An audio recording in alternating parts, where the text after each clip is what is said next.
So, right, that's... Oh, bless them. The ground crew are walking. No one going to give them a lift today. What's going on here? Oh dear. Right, so I believe it's just the one left, unless we got it completely wrong, or it's been diverted somewhere.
Starting to get a bit emotional up here. Give me a sec, I'll be right back.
How we doing, ladies, gents, teddy bears? Just it's got a little bit of a wet spell at the moment, but we'll be all right.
Joshua Haddock, how you doing? Hope you're good, man.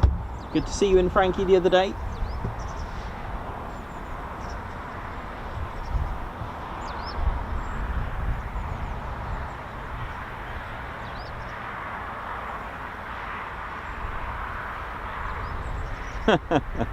Did they get picked up in the end? That's hilarious.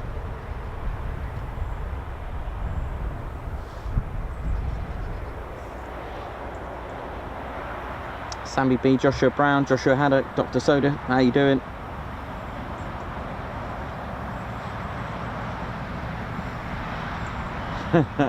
Yeah, they got picked up finally, bless them. It just, I felt sorry for them, and especially in this.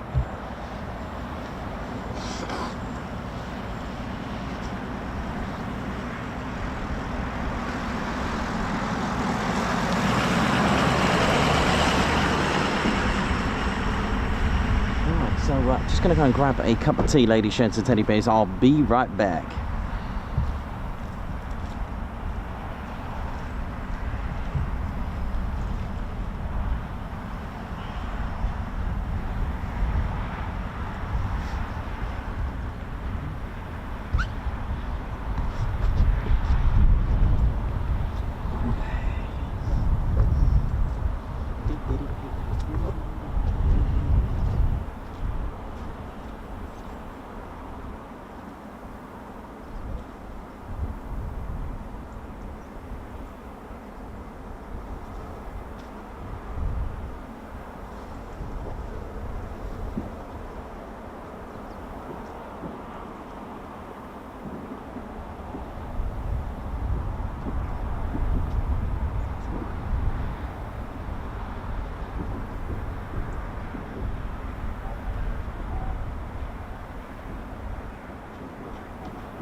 It's nasty out here.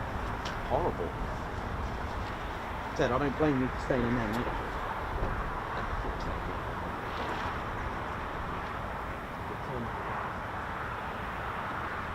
That was yesterday, man.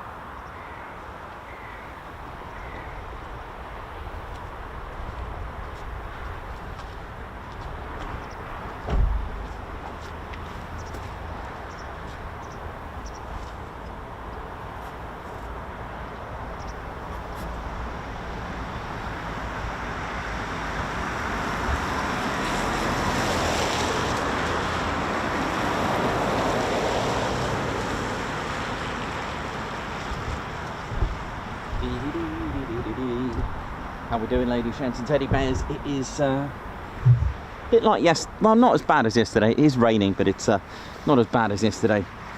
And yeah, hope we're all good, ladies, gents and teddy bears. And just enjoying a nice cup of tea at the minute.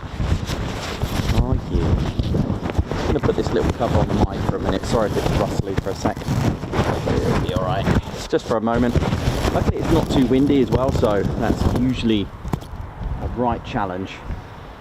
But there we go, should be alright now.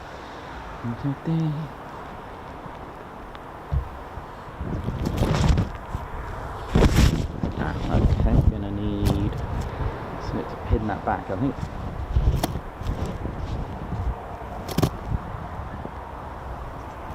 Got an idea. Hang on.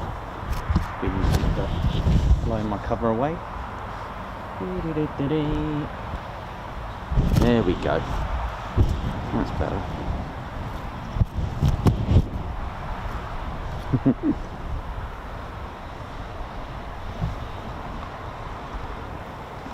Okay, that should hopefully work. There we go.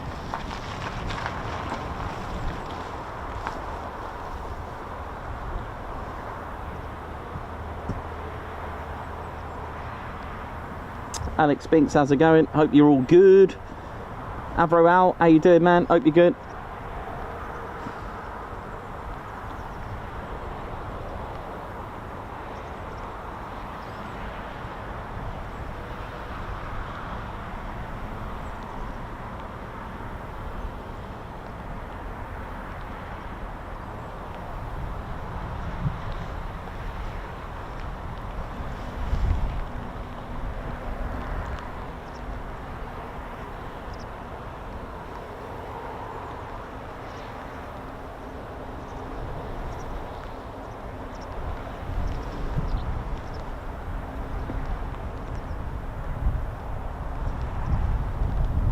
Oh, is it 4? So they're all back. Have I got that wrong? Okay, no worries. Thanks, man. Thanks, Andy. Today's tally. I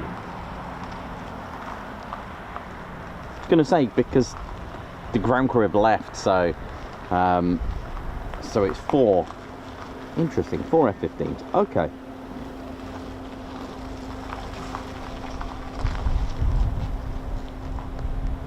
And 6 F-35s, right? Okay, thank you for that.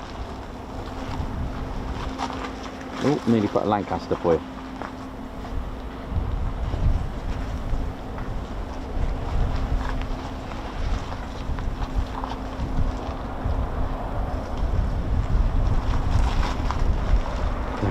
We've lost the movement.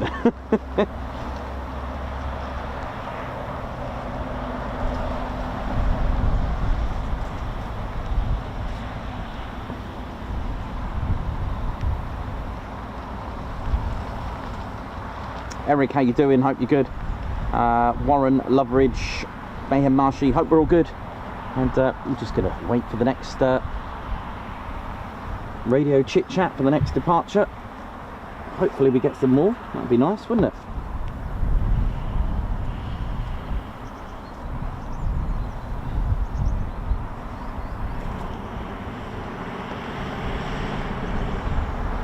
It's got a little bit of a rain at the moment. A little bit of rain. But yeah, so apologies for that. That is all of them back. It's the one that went out on its own that caught me out. So fair play.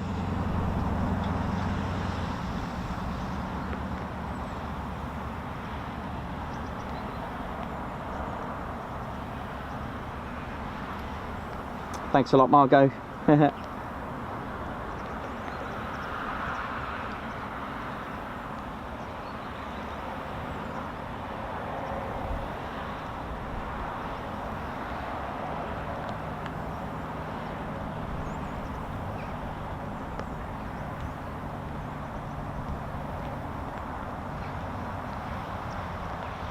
Simon, Dave, how you doing? Hope you're good. Oi oi to you. So we're just going to ride this out as the rain gets awful now for a little bit. It's a drizzly type of rain. Just going to have to hang on. What I might do is just nip in for a little bit and just to keep dry. But for those that haven't seen the PAPI lights, let's have a look if I can get them. Nope. There we go. There's the 4 PAPI lights, the precision approach path indicators that we mentioned that assist, and the reasons why to have them on for a pilot that's got everything right on the ILS. Really useful to have.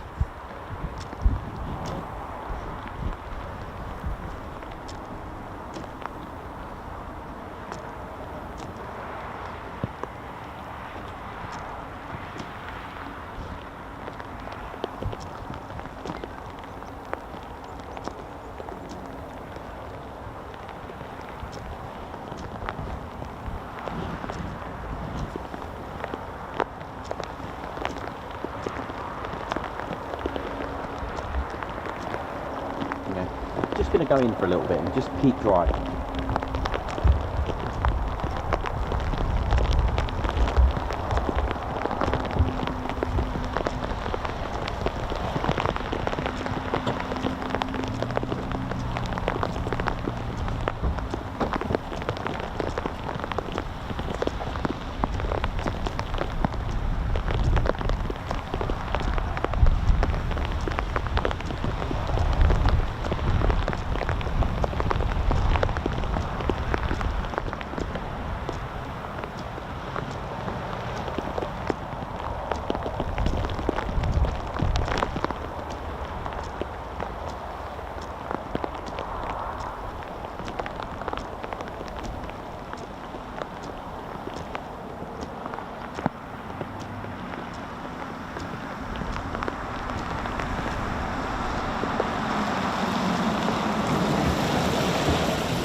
good.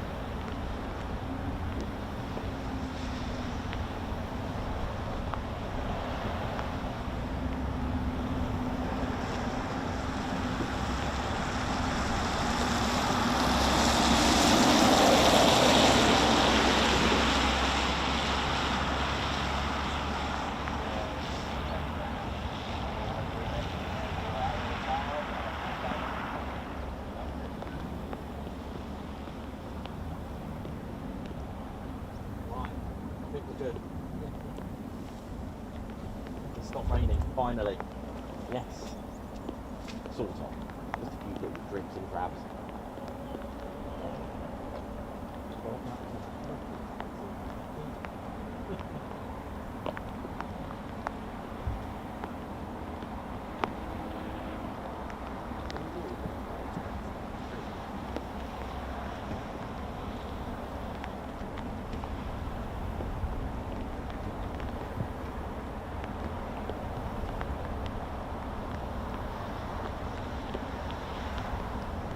Right, just clearing up a little bit now. Come on, another go.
People are good.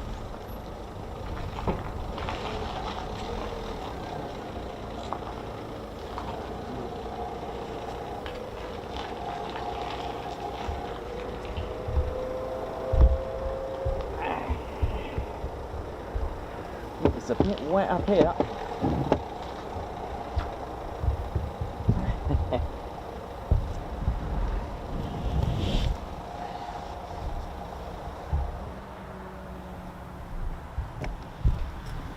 Goodness me, it's a bit soggy. Let's try some of this out there now.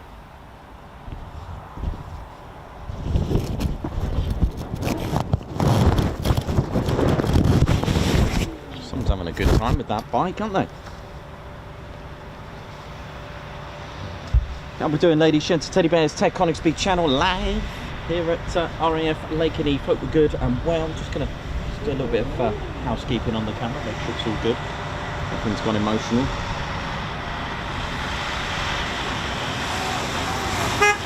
Oi, oi! Oh dear!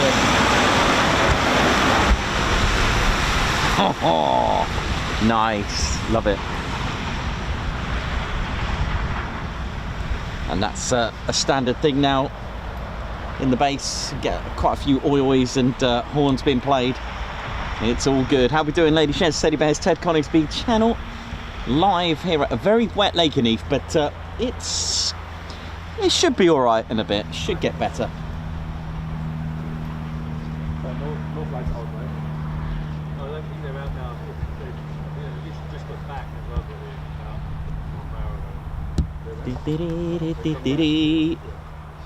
Right, well, it gives me a chance to come up with some history for you as well, for those that tell you what I'm going to do. There was something new that I haven't put in my notes, but let me see if I can find it. Hang on. Yeah, I know. Every time I come here, they always seem to take it this way. Yeah.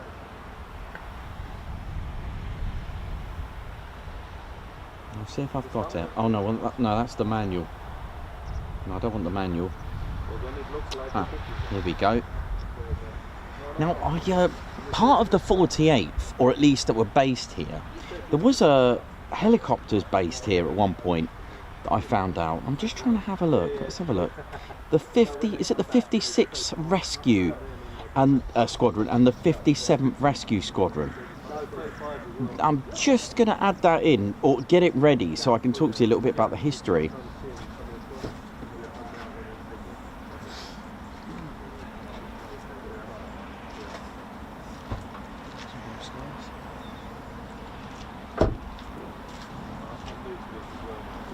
Let me just see if I can find it.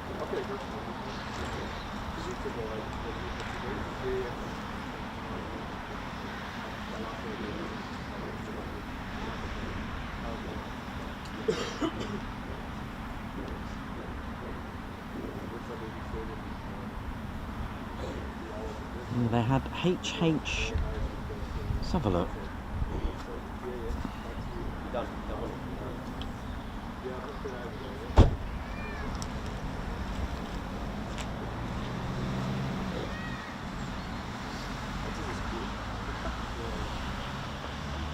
Is that it for the day then? I don't think so, but I just don't know when, mate. Just don't know.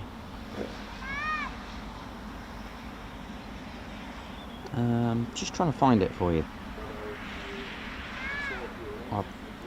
Right, here we go. 2004, they had the Sikorsky HH-60G Pavehawks, and it was with the the Rescue Squadrons. 56th and 57th I've got here. How cool is that?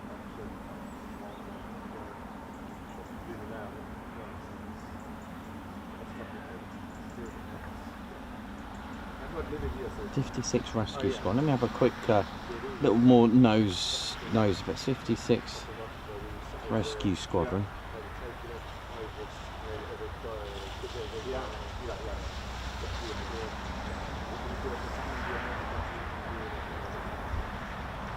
But they're now, I mean, they're now based at Aviano, as far as I know, the 31st Fighter Wing, the 56.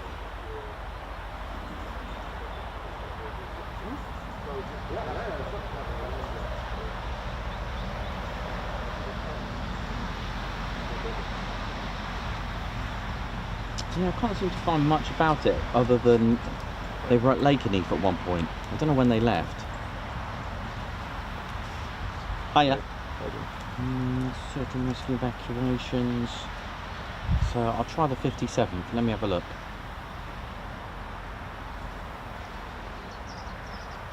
That's always good. I'm going to have to add this in because they were here at some point.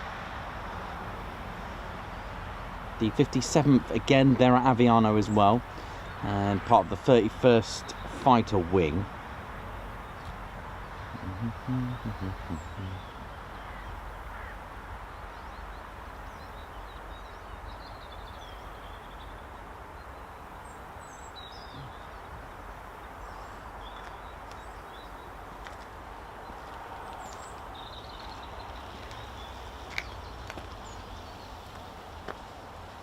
There we go, 57th reactivated as the 57th Rescue Squadron at Lakenheath in February 2015.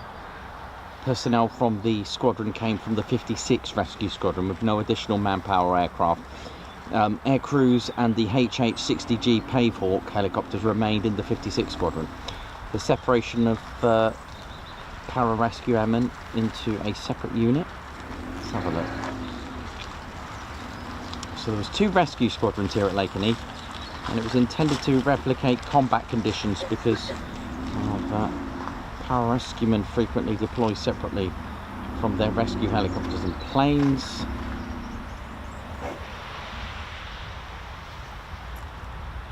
Interesting. And so they were there for 3 years until they moved to relocated to Aviano. How cool is that? There we go. So we can add that into our little bit of history there.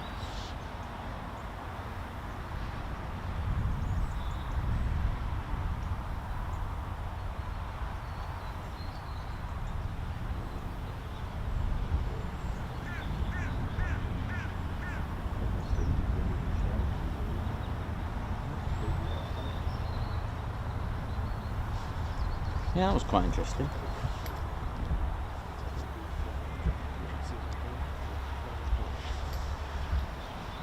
I might have to add that on there, but I haven't got that in my history for the base. But I've got with us the okay, that one's been damaged already. Beautiful. Yeah, we have to do something a bit better than that.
Your scanner is quiet as mine, or have I got the wrong frequencies?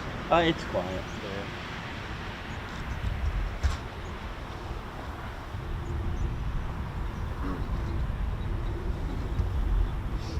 How we doing, ladies, gents, teddy bears? Hope we're all good. So yeah, it's just one of those things now. It's just a waiting game until we get the next movement. Hopefully we get to hear startups, but depending how strong the wind is, which isn't very strong at the moment, but we've had some gusts. How we doing? My name's Nikos, I'm your cameraman and commentator. Hope we're all good. Welcome to the Ted Coningsby channel. So we're gonna just have a little delve into the history about the base. For the regulars, I'll try and add something new all the time. And I think if I can remember the rescue squadrons that were here. And that was quite interesting. And I have a little read. I remember looking at the history and found out there were 2 rescue squadrons here.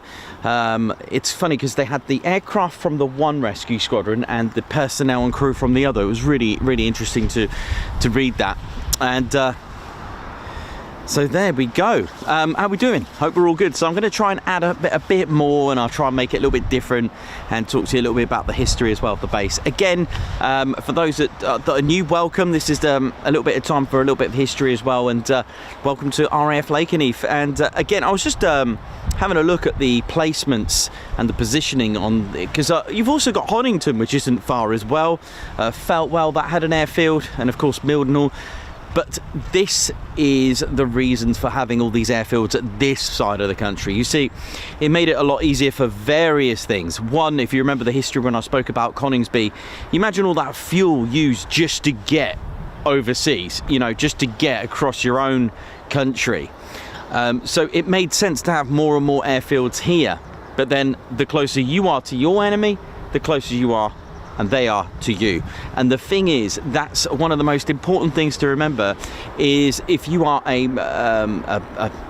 for example, there was like Bottisham, not far away from here as well. They had P-51s. There was many escorting aircraft for the bombers to assist them should they get any fighters in their pursuit.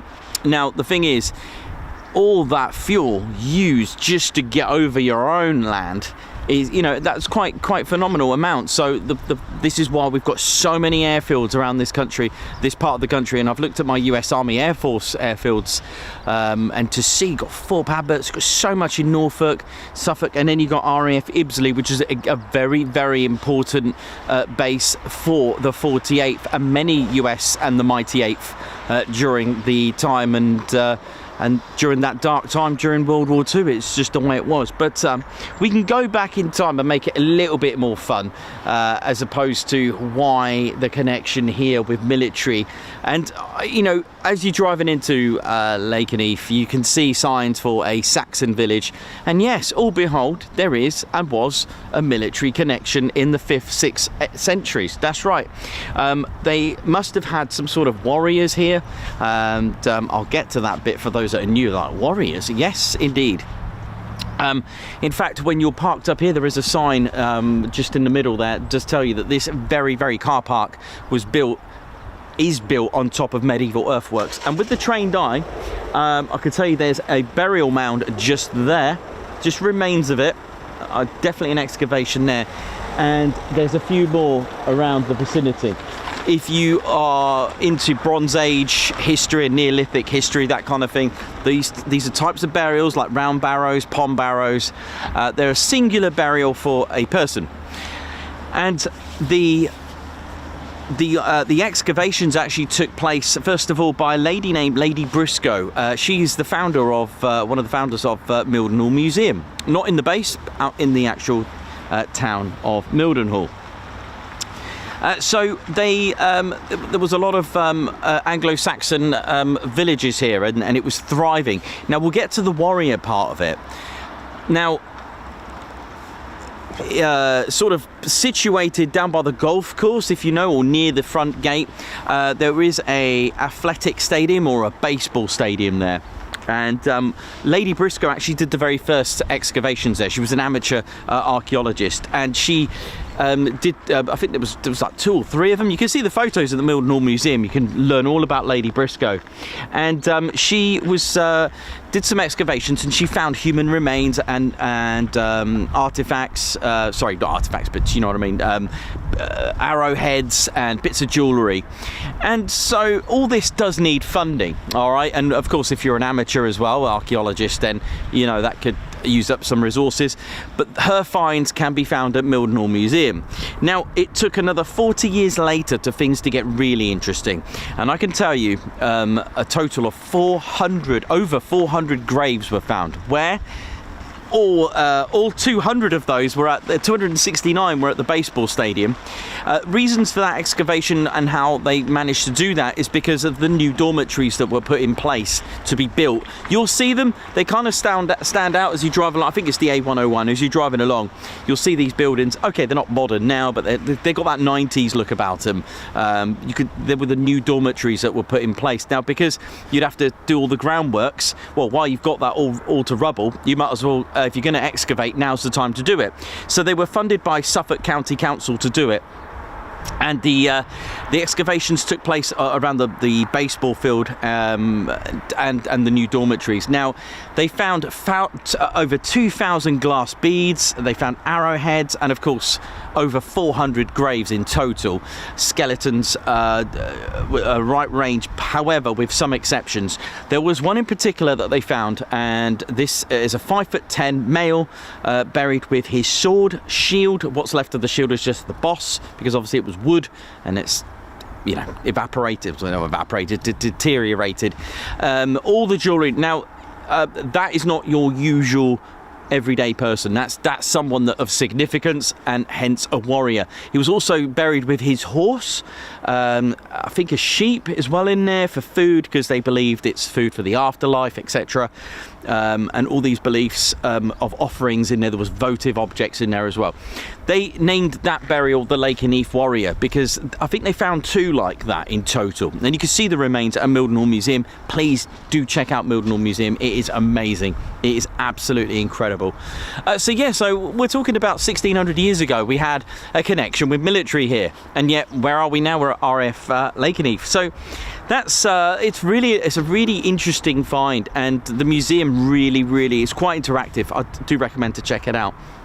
As we flip over another 1600 years forward from that, into the 18th century, there was I looked at old maps, and there was like a Lakenheath hall. There was some sort of posh hall around here. I think it's down by where the church is. That's quite...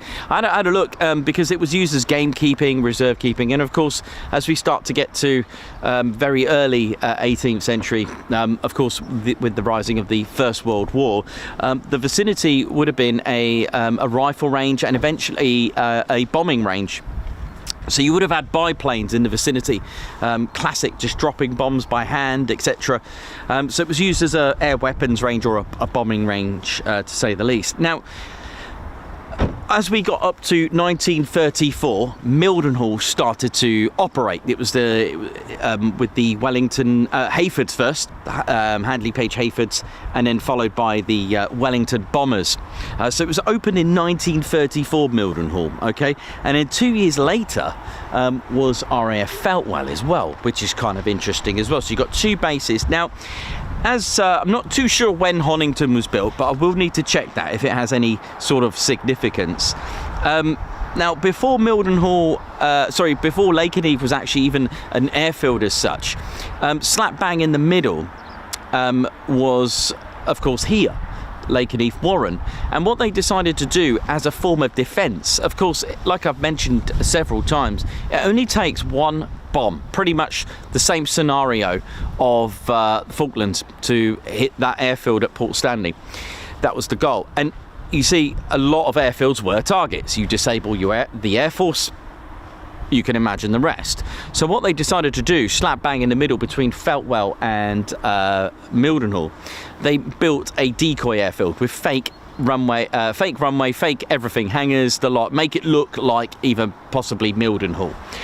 So you would have had an officer in a bunker with the little lights on, just operating it. Now, there were two types. You can operate one for daytime, you can operate one for nighttime, but also you need to get fake aircraft. So I was looking into it. The Eriswell provided the plywood. The village just over there, there's also Lakenheath village as well, and it affected the villages quite a lot of this, I was about to say. So you would have had like fake Wellingtons made out of plywood. How cool is that? And at Mildenhall Museum, I managed to dig up managed to do a little read, and Lakenheath was attacked 5 times, so it worked. It's called a decoy airfield, and I found this sign, and I must think this has got to be your most motivative sign ever if you're going to work. The sign for that officer who runs the bunker says, "Your job every night is to try and get bombed." I mean, if that's not inspiring, then... But, hey, you got to put that into perspective. That was the idea. It was supposed to take the hit. And it was attacked 5 times, so ultimately saving Mildenhall, or even Feltwell as well. While that was going on in the village of Lakenheath, they actually raised money for a Spitfire as well at the time. They did like a fete and fundraising. Fair play. They raised nearly £9,000. And for those that don't know how much a Spitfire cost during World War II, it was around 10 to 12,000. So they pretty much got themselves a Spitfire. So that's pretty cool, that. Now, 1940s. That's when the decoy airfield was operating. So again, like I said, little dummy Wellington bombers made out of plywood from Eriswell Warren that was provided there. Eventually, the airfield was actually going to be used. I mean, it's got a runway. That's pretty cool. In 600 miles the other way, maybe more, maybe 700 miles, is RAF Lossiemouth. I wonder if it is 700. That's a good guess. Is Lossiemouth 700 miles from here? It's a guess. Someone can let me know. I'm waiting for my watch to go, yes it is, or no it isn't. Someone do a Google Maps for me. That would be great. To RAF Lossiemouth, that would be awesome. The reason why I mentioned in Lossiemouth, there was a training unit called an OTU, and there were several conversion units, such as heavy glider conversion unit, heavy conversion unit. They were literally an operational training unit, basically, or a conversion unit to get your pilots and airmen and navigators to train on a particular aircraft. It made sense because at that time, Mildenhall was operating the Wellington, and so too was Feltwell. The problem was, the location was actually starting to get used at Lossiemouth for for raids. That meant not a lot of the training could take place. It was quite dangerous for them. In fact, they were picked on quite a lot. A lot of the practice diversions or diversion aircraft were actually shot down. There was a lot of losses in the OTUs. So they decided to move 20 operational training unit here. And they were flying the Wellington bomber. Oh, it's 544 miles away. Thanks, Davey. Oh, that's pretty cool, man, from here. So yeah, they decided to operate here, and this was the very first aircraft, and a very, very important one. The Wellington bomber, a twin-engine bomber. Look at this, absolutely awesome, right? And what's special about the Wellington bomber is that it was the actual framework, the crisscross spirally framework. They've actually done a little bit here, you can see it. Now this is spiraling all the way through, and it was designed by Barnes-Wallis, and as we know, the bouncing bombs.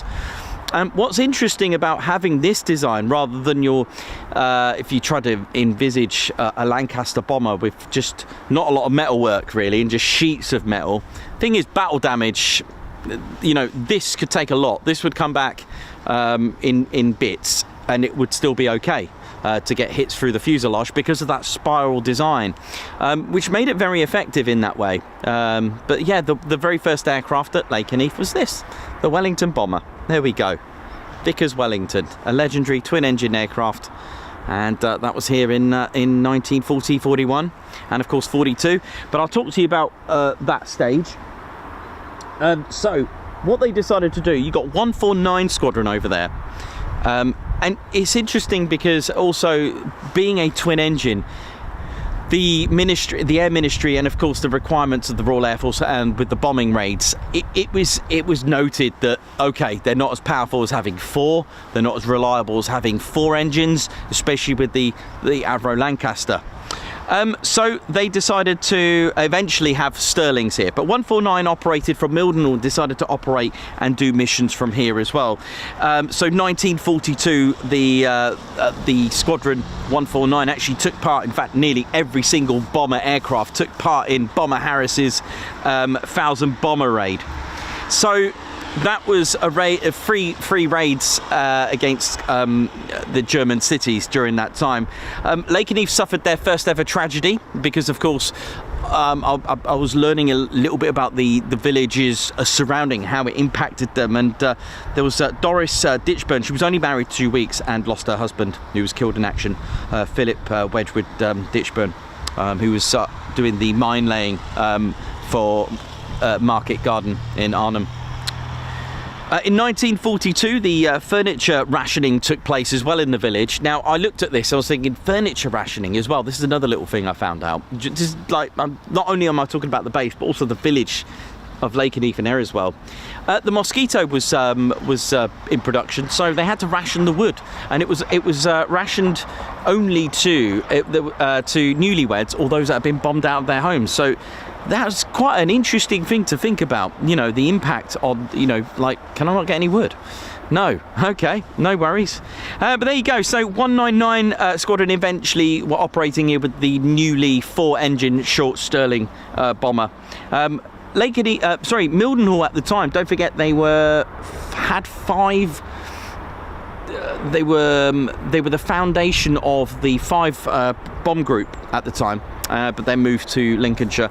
But in the end, ultimately, both here and Mildenhall were operating under the command of 3 bomb group, which they had different bomb groups. I think the bomber command stations, bomber HQ, I think they finished in 68. That is a guess. I think it was 68 that they finished up. But anyway, so RAF Lakenheath was literally independent, all right? It was on its own, but it was a satellite station at first before it became independent. Now, if you look at the KC-135 or the main gate at Mildenhall, it's got the Greek pillar, the Ionian pillar, with an eagle and a crown, and that was their station crest. Now, Lakenheath operated as a satellite station, and looking at the notes, Lakenheath has got exactly the same station crest as Mildenhall, and you can see it on the main gate as well. So I'm wondering, is that because of the, but maybe I'm wrong, but there we go. But of course, with the exception, it's got Lakenheath written on it. So 199 Squadron, Short Sterling's free bomb group. It became independent until it finally closed for extending the runways. And that was after the war between 1945 and 47. The base was actually used in 47 by Bomber Command for the signal school as well.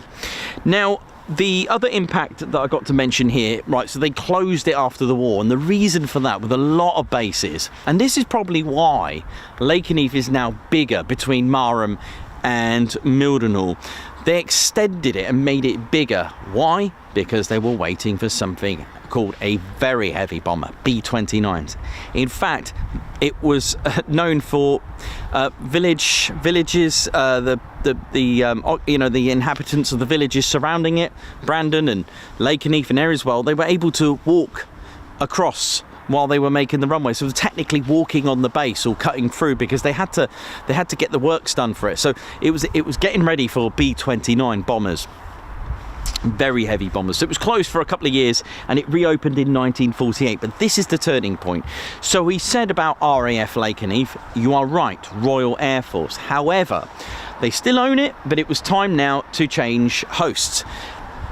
From 1948, it was now, once it was ready and reopened and ready to home B-29 bombers, it was now home to the 2nd Bombardment Group. In fact, we speak about other rotational deployments quite a lot. They went to Marham as well, and the 307th Bombardment Group came here as well, and it was operating as Strategic Air Command as well. So there was 90 B-47 Stratojets as well that were here, and B-9 KC-97s, I think it was. 97s as well. Just trying to... It's interesting, isn't it? The B-47 having 6 engines, eh? They must have learned from, 6 is better than 4, right? So there we go. So where were the 48th in all this? So I spoke about that. So I'm going to cut that off, all right? So it's interesting. Don't forget, Wellington Bomber, the first aircraft to operate here. Now look what we got. Amazing. We need to go back 7 years for the 48th, because they really changed a few things. On the 15th of January 1941, the US Army Air Corps activated the 48th Bombardment Group, light at Hunter Field, Savannah. That was in Georgia. Now, the first squadrons, now you may not recognise them at first, but you will do. 55th, 56th and 57th Bombardment Squadrons light, and a 4th one, the 9th Reconnaissance Squadron. I had a look. I'm still trying to get this nailed down. The 55th had what looks like an eagle looking through the scope, dropping a bomb. You know that one. The 56, it does look like a Grim Reaper. The 57th does look like a Panther on a bomb. All right, so I'm trying to find these old patches. The 9th Reconnaissance Squadron, it just looks like it looks like a cat on some sort of aircraft with a camera. It's pretty cool, but I'm not sure if they were the Tigers, the Flying Tigers. I don't know, because there was the Flying Tigers. But anyway, that was who they activated. Now, in total, there was 54 activations known as the First Aviation Objective, and they were activated in preparation for World War II. Ladies and Teddy Bears, it took another 11 months after that for the attack on Pearl Harbor. It was December the 7th, 1941, so things started to get more and more serious. And by then, of course, you've got to remember that the United States Army Air Force wasn't as big as an air force as, let's say, the Royal Air Force. But things were about to change. On the 15th of August 1943 at Keyfield, these numbers of the squadrons were redesignated. We then, even the bomb group, they were called the Fighter Bomb Group, the 48th Fighter Bomb Group, and they were flying squadrons, so they were redesignated as the 492nd, 493rd and 495th Fighter Bomb Squadrons, and also the 9th Reconnaissance Squadron became the 495th Fighter Bomb Squadron. Now, initially, as I said, they were supposed to be a training unit flying A-24s and A-36s, but when they were redesignated with their new name and numbers, they became an operational unit, and their choice of aircraft was the P-47, the Juggernaut. And what's interesting about this is that it's air-cooled. There's a lot of advantages with having air-cooled engine rather than liquid-cooled. Battle damage, for one, you're going to go into combat. These things came back disastrous, but could still get back home. It was something that was basically a flying tank. But I'd say it was the 1940s equivalent of the Thunderbolt in some ways, without obviously the basically a plane strapped to a gun. Or a gun, yeah, that one. But in 1944, the P-47 Thunderbolts with the 48th, they were flying coastal patrol missions. They did their first ever sweep, but things changed. On the 21st of March 1944, men set sail of the 48 Fighter Bomb Group, and they were on board the Queen Mary. What's interesting is that was where we have to leave the 495th. They deactivated for whichever reason, so it was only the 3 squadrons, and they made their way finally to RAF Ibsley. It's sort of near Bournemouth. That's quite south, and I was learning about it, and they were allocated to the 9th Air Force, if I remember correctly, at RAF Ibsley. Now, the pilots of the 48th, they carried out very, very rigorous training: dive bombing, glide bombing, night flying, low level and smoke laying. All these sorties increased. Now, from what I've read, they weren't really sure what they weren't really told what they were training for specifically, but I can tell you now, they were specifically training the men and pilots for the Normandy invasion. They were preparing for it. On the 20th of April 1944, it was the 48th's first ever combat mission. It was a fighter sweep over France. A month later, things changed again for the 48th. There was a title drop. You see, when you hear fighter wings and air refueling wings, it kind of gives you an idea of what the wing is, you know, what the role is. But bomber dropped, and they became now the 48th Fighter Group. So the squadrons became fighter squadrons as we know them today, but just the 3 squadrons. Now, they did take 1944, and with all they've been trained to do, it was time to put that into effect. They took part in Operation Overlord, the D-Day landings, the Normandy, the invasion of France, and they spent a lot of time there. And they, with their P-47s, they were which was really nice, by the way, when we seen the P-47 with the 492nd markings. It's got the markings are an I and a 7, if I remember correctly. I believe Nelly is based, I don't want to say now, I think it's based at Duxford, maybe. But anyway, that's kind of nice that you can see that and see it fly anyway. Now, it must have been a sight for the pilots to see all this on the ground. It must have been such a sight for the pilots who took part in all that training, and then it was time. The traces from the ground, the bombs being dropped, all that fire on the ground, all the troops on the ground, when they must have seen that first time for these men to see Normandy must have been, wow, very overwhelming. But nevertheless, they were innovative in their tactics, because I said to you, they were being trained for something they weren't sure. And do you know what? A lot of that was to assist as well on the ground. All right, exactly what the A-10 does, and I'll explain. Now, they dropped bombs over bridges, gun positions, railway lines. They provided reconnaissance with that, and they supported the 2nd Army troops on the ground. They took part in over 2,000 sorties. Now, if I remember correctly, there's something like 14,000 sorties in total, I think, with the Normandy campaign, and 2,000 of those were from the 48th, and they were awarded a DUC, a Distinguished Unit Citation. Now, I spoke about the effectiveness of the huge juggernaut, the P-47. Now, I don't have a P-47 yet. I'm going to get one. It played a very similar role to the Hawker Typhoon in what it can do. And it's something called CAS, that's Close Air Support.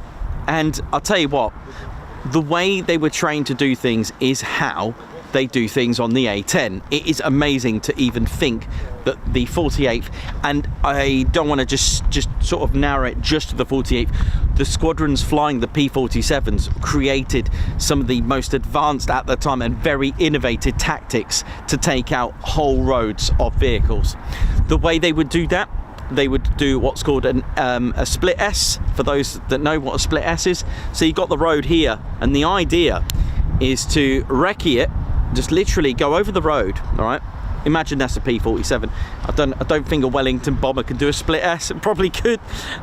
So imagine the road, and the traffic's going this way, so it's going opposite. What they would do, they would go away, they drop down, and it's called a split S. It would turn like this on its way down, and then strafe and do what it needed to do. And the A-10 does that today. It was something that was advanced thinking, tactics to do that. The other thing is, well, that they assisted as this, because the 48th spent a lot of time in France.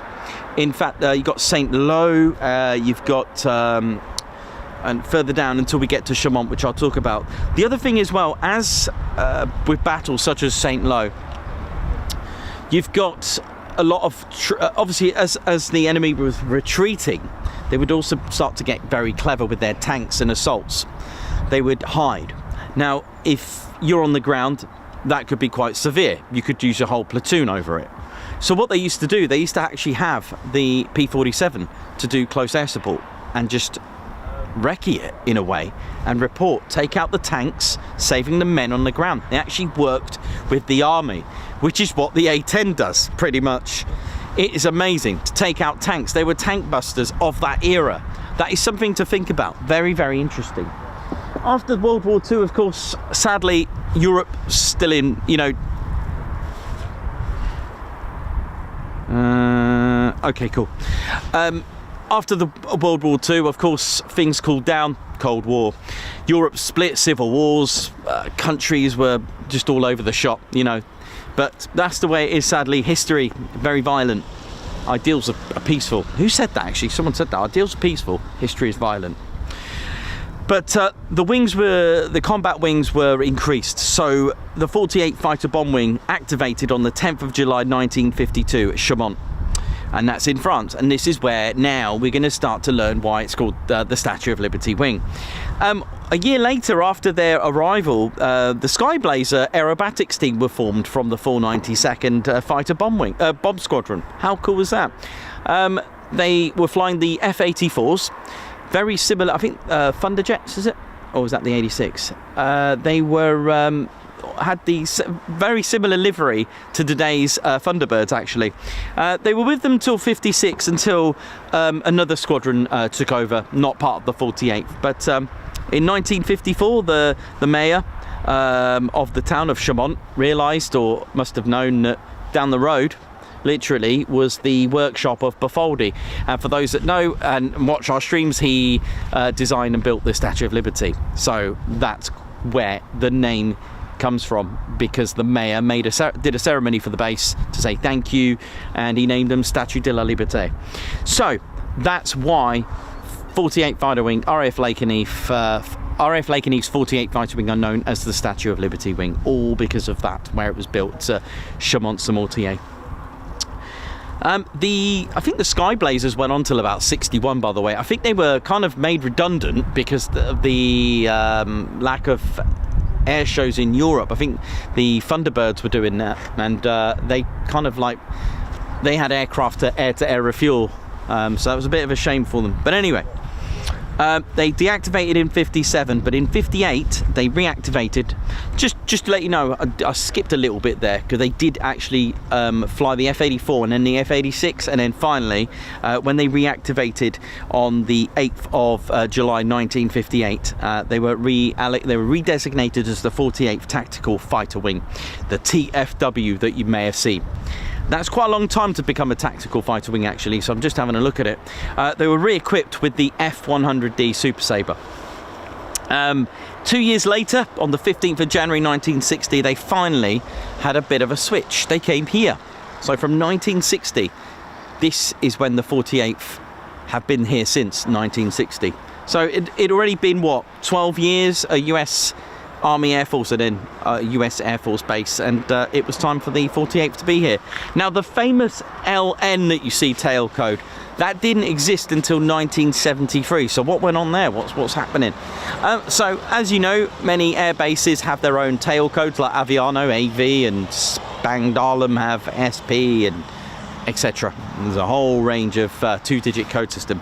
but it wasn't LN at the time. So don't forget, by the way, still only the 3 squadrons. The 495th, I don't know where they are yet. It's going to take them a while yet still. Another sort of 12 years, 17 years yet to go before they come back. Oh, that might be my scanner. That's a good sign. Probably get an aircraft taken off. But yeah, what's going on there? So you got the F-100s. They had a letter L for Lakenheath, but they had a second letter to identify which squadron they were. It's not a new thing. It's quite something that's been used before. They actually had LR, LS, and LT. LR in alphabetical order. LR for 492nd, LS for the 493rd, and LT for the 494th. And that one I know, Newark Air Museum, go and check it out, because there's a F-100 Super Sabre with the 494th markings. Yes, they had the red tail marking, tail flash, and LT for Lakenheath's 494th. And they were tactical fighter squadrons as well, the TFS, that you may have a patch from that. It's because of the role that they played. They were a tactical fighter squadron. So that system went on till about 1972, where the F-100D, when F-100D was replaced by the Phantoms. The tail code changed to LK, but only for not even a year. In fact, in 73 it was changed to LN. So 6-8 months, I think it was, they changed it to LN. So it's had a few tail codes there. And they were flying the Phantoms until 1977, when 2 things happened to Lakenheath. The F-111 came in 1977. It replaced the Phantom. So it's only a 5-year period, really. It's not a lot. And also activating here were the 495th Tactical Fighter Squadron. Now, again, they had their green tail flash, and there is a lovely photo of all 4 colours on the tail, so yellow, red, green and blue, with the F-111. Now, the 495th weren't called the Valkyries, and the nickname was actually the Thundervarks, the 495th Tactical Fighter Squadron. During their time until 1991, what do we have here? We've got the El Dorado Canyon in 1986. The squadrons took part in that. It was the longest fighter combat mission ever made, and that's all thanks to flight restrictions. They had to go all the way around to Libya from there, and that's 3,500 miles, I think it was. But yeah, interesting history there, and of course Gulf War. And what have you with that. So after that, there was again one more change in 1991. So the F-111, I think the last one took off December 1991. It was the end, and it made the end for again the 495th. Thundervarks, the 495th, deactivated because it was time for a rejig, a time for a reorganisation. With everything they've learned, the tactical title was dropped to the 48 Fighter Wing. It was now just called the 48 Fighter Wing. That meant the squadrons were called fighter squadrons again, once more, and it still is today. So, 92, you started to see the arrival of the Strike Eagle with the 492nd and the 494th fighter squadrons, and eventually 93, 94, it was the F-15 C and D models for Eagles for the 493rd. Fighter squadron, the Grim Reapers, which is why you've only got the 3 colours on the Boss jet, because the 495th deactivated at that time. So there you go. And then 2014 we had helicopters here. Oh yeah, good point, battery. Am I still going? You had the 56th and 57th Rescue Squadrons with the Pave Hawks. How cool is that? I only found out, but that was only for about 3 years until they moved to Aviano. And where are we now? Yes, the 2021. Let me have a little think. What happened? Yeah, the F-35As arrived in December. I think it was the 21st, 22nd, 2021. The very first arrival, and welcoming back after 30 years the 495th Fighter Squadron, and they were renamed the Valkyries. Again, they would have had different calls. They would have had new call signs and that kind of thing. So yeah, we're all. Oh, what's this? Yeah, so that's pretty cool. Morning, Nick. Morning, mate. You all right? Yeah, how you doing? Ain't trying out. Yeah, just about. So the 495th arrived. Just going to check the battery a minute. Yeah, so the 495th arrived again once more after all that time. Oh, we're good. After all that time, and yeah, so Lakenheath became the very first F-35A wing of the 3rd Air Force. So you got that, and then a year later the 493rd deactivated very briefly. They said goodbye to their F-15C and D, which we saw happily at the Mac Loop, and they became an F-35A wing squadron as well. And there we go, a little brief history of RAF Lakenheath, and it's raining. Be right back. You alright, mate? How you doing? How you doing? Good, man. Last time I saw you, it was red hot. Yeah, well, you know. It was Eastbourne. Yeah. Oh, Eastbourne. Yeah, man, that was good. Yeah. Here comes the rain, but it's not as bad as yesterday.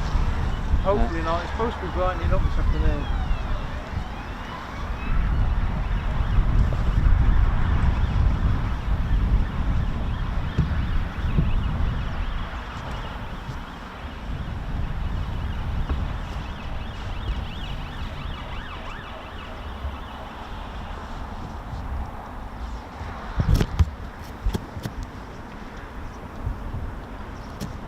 Right, ladies and teddy bears, I'm just going to whack an advert on. I'll be right back.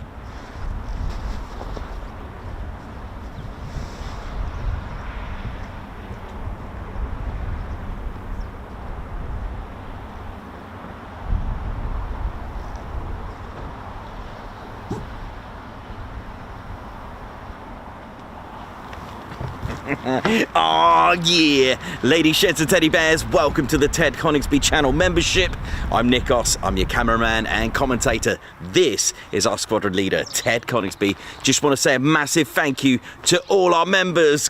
Guns up, and oh yeah. Take it away, Ted. Ladies, sheds and teddy bears, we want to say a massive thank you to all of our subscribers for getting us to where we are today. We have gone all over the country, from as far as Lossiemouth to Bryce Norton, and military areas such as air weapons ranges, low flying areas, heritage centres and special flights for TED 2. We cannot do this without your support, and your support will be rewarded. You can now join the Ted Coningsby Squadron and help fund the channel to get us around the country and provide us with the funds for equipment to bring you better content too. We have 3 exciting membership levels with awesome YouTube perks to reward you back for your support. Our first level of membership is the Ted Coningsby Squadron. You'll get a loyalty badge on YouTube, unique TCS emojis that you can use on comments and live streams, members only videos which include behind the scenes, deleted scenes, sneak previews and also music videos that Ted likes to play the electric guitar on. You'll also get access to members only Discord server and discount on all of our Ted Coningsby merchandise. All of this for just $1.99 a month. Oh yeah. Our second level of membership is the Posh Officers Club. This includes all of the squadron perks, private Posh Officers Discord chat room, Posh Officers discounts on all of our Ted Coningsby merchandise, and the poshness of supporting the TCS even more. This is just £4.99 a month. Nice. Yeah. Our third level was inspired by many of our fans who have been supporting the channel massively. So we'd love to reward you back with this, and our third level of membership is the Ted Coningsby Fighter Squadron. This gives you a more personal experience with me and Ted, with exclusive live streams and content. You'll get a free Ted Coningsby Fighter Squadron patch, a private Ted Coningsby Fighter Squadron Discord chat room, a gold colour Discord username, and a higher discount on all of our Ted Coningsby merchandise. All this for just $25.99 a month. Ladies, gents and teddy bears, the Ted Coningsby channel cannot thank you enough for all your support, and it's this support that keeps the dream, keeps the stream Thank you so much. Oh, yeah.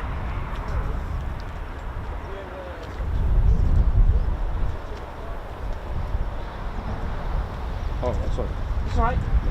Yeah, I'm just listening now. That's why I can't hear it up there, but I just keep it next. It's been raining. But that's good. Yeah, they should be out in a bit. I don't know when, but they'll be out again. Yeah. F-35 then, I guess. Yeah, Valkyrie ops. Yeah, there should be another go with the bowlers, but I haven't heard anything yet. Okay. But we should get another wave.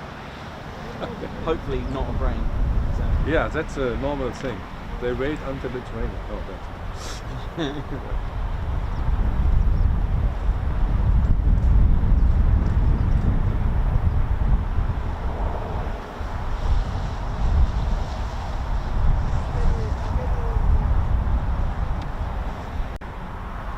Sometimes you can hear the engine voices, but yeah, the wind's going that way, so it's quite hard to hear it. Yeah. But yeah. Thank you. No worries, mate. No worries. No problem.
ILS runway 5. Interesting.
I've just heard of some F-35s coming back.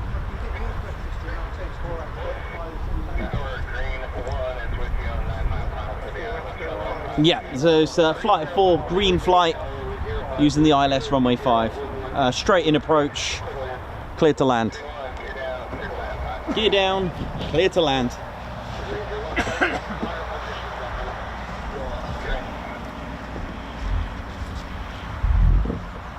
Oh.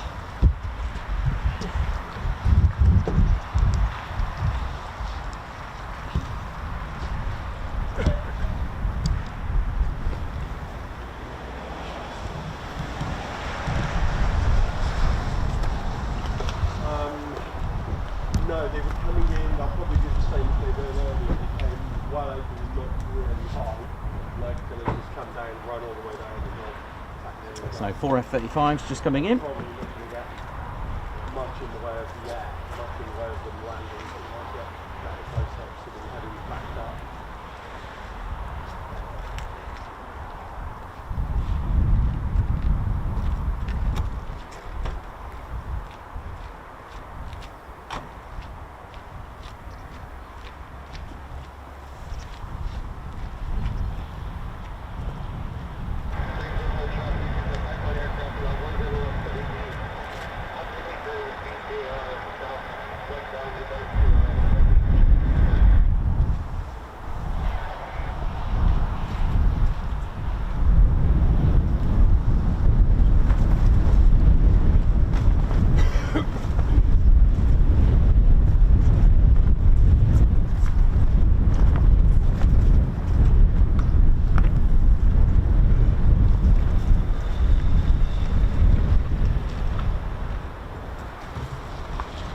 So green flight, my guess is that's Valkyries, right?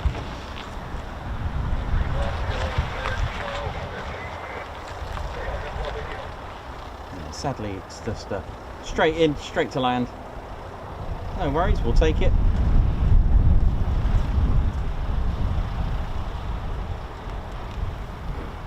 So they're just about, they must be about, yeah, here they come now. Here we go.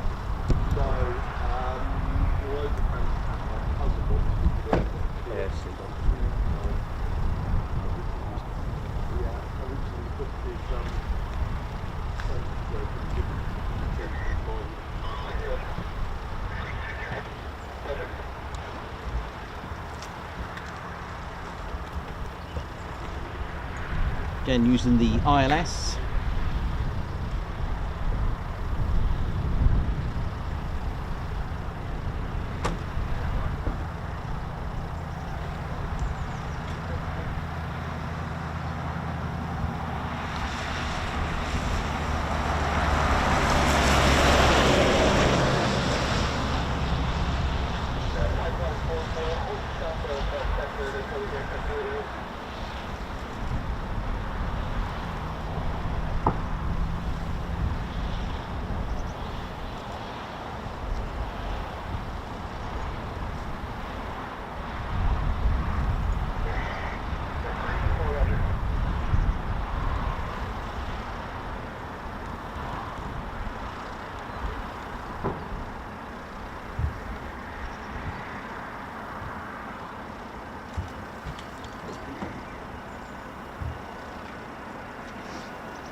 The external look at this. Oh, they look mean with those missile rails on.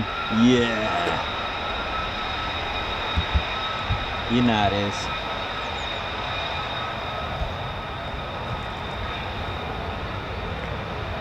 They just look so mean with them on. I love it.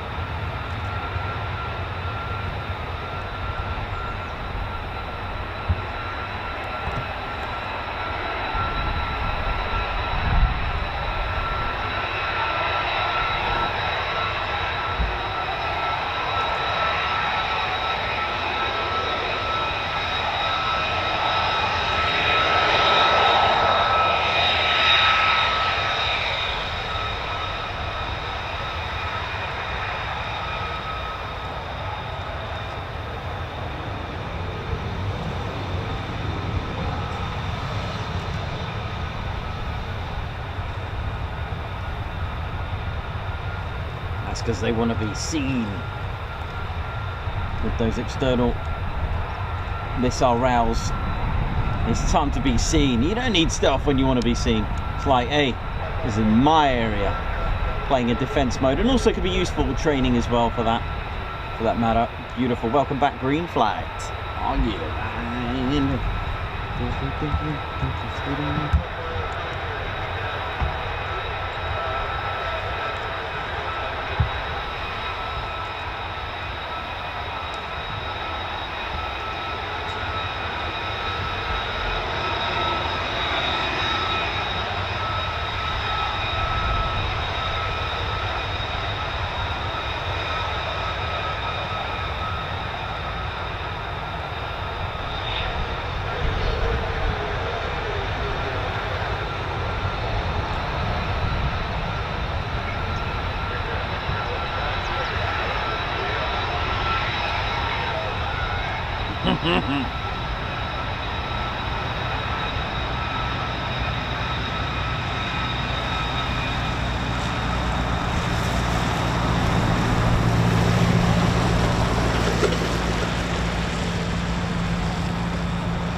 Is that him?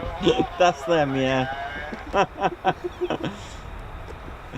want something just like the bit of Coldplay, nice. So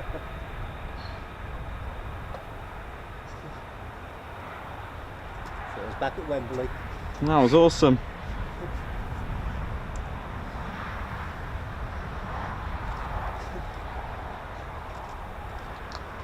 Another land and another song. You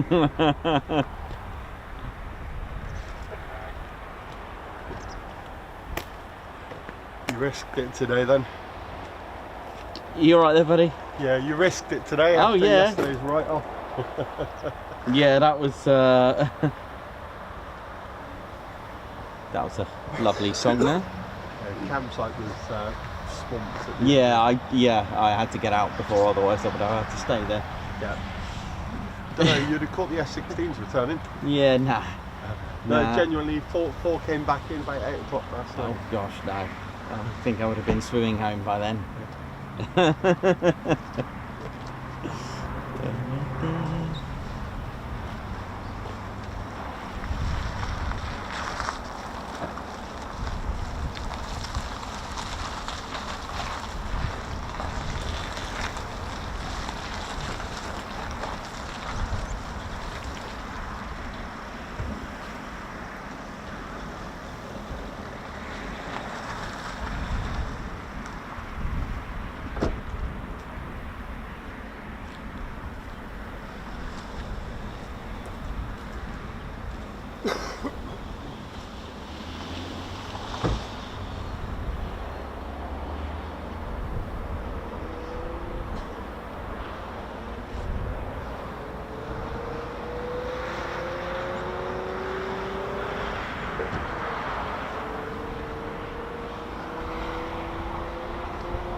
There we go. Beautiful. That's 4 back safely and sound. Oh yeah.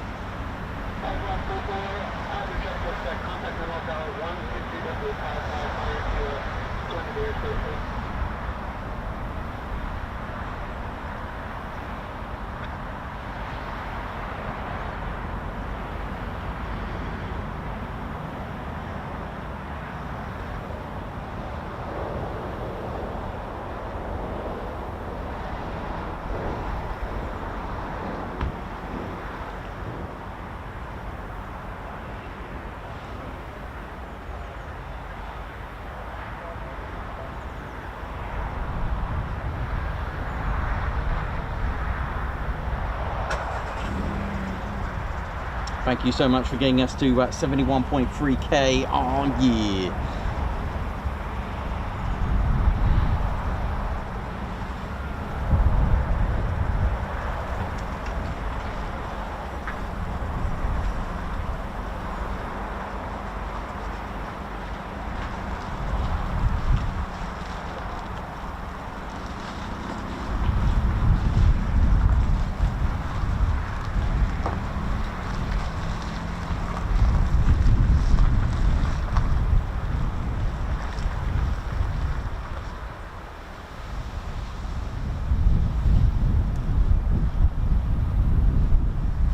The sun's come out quite nicely as well.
How we doing, ladies, gents, teddy bears?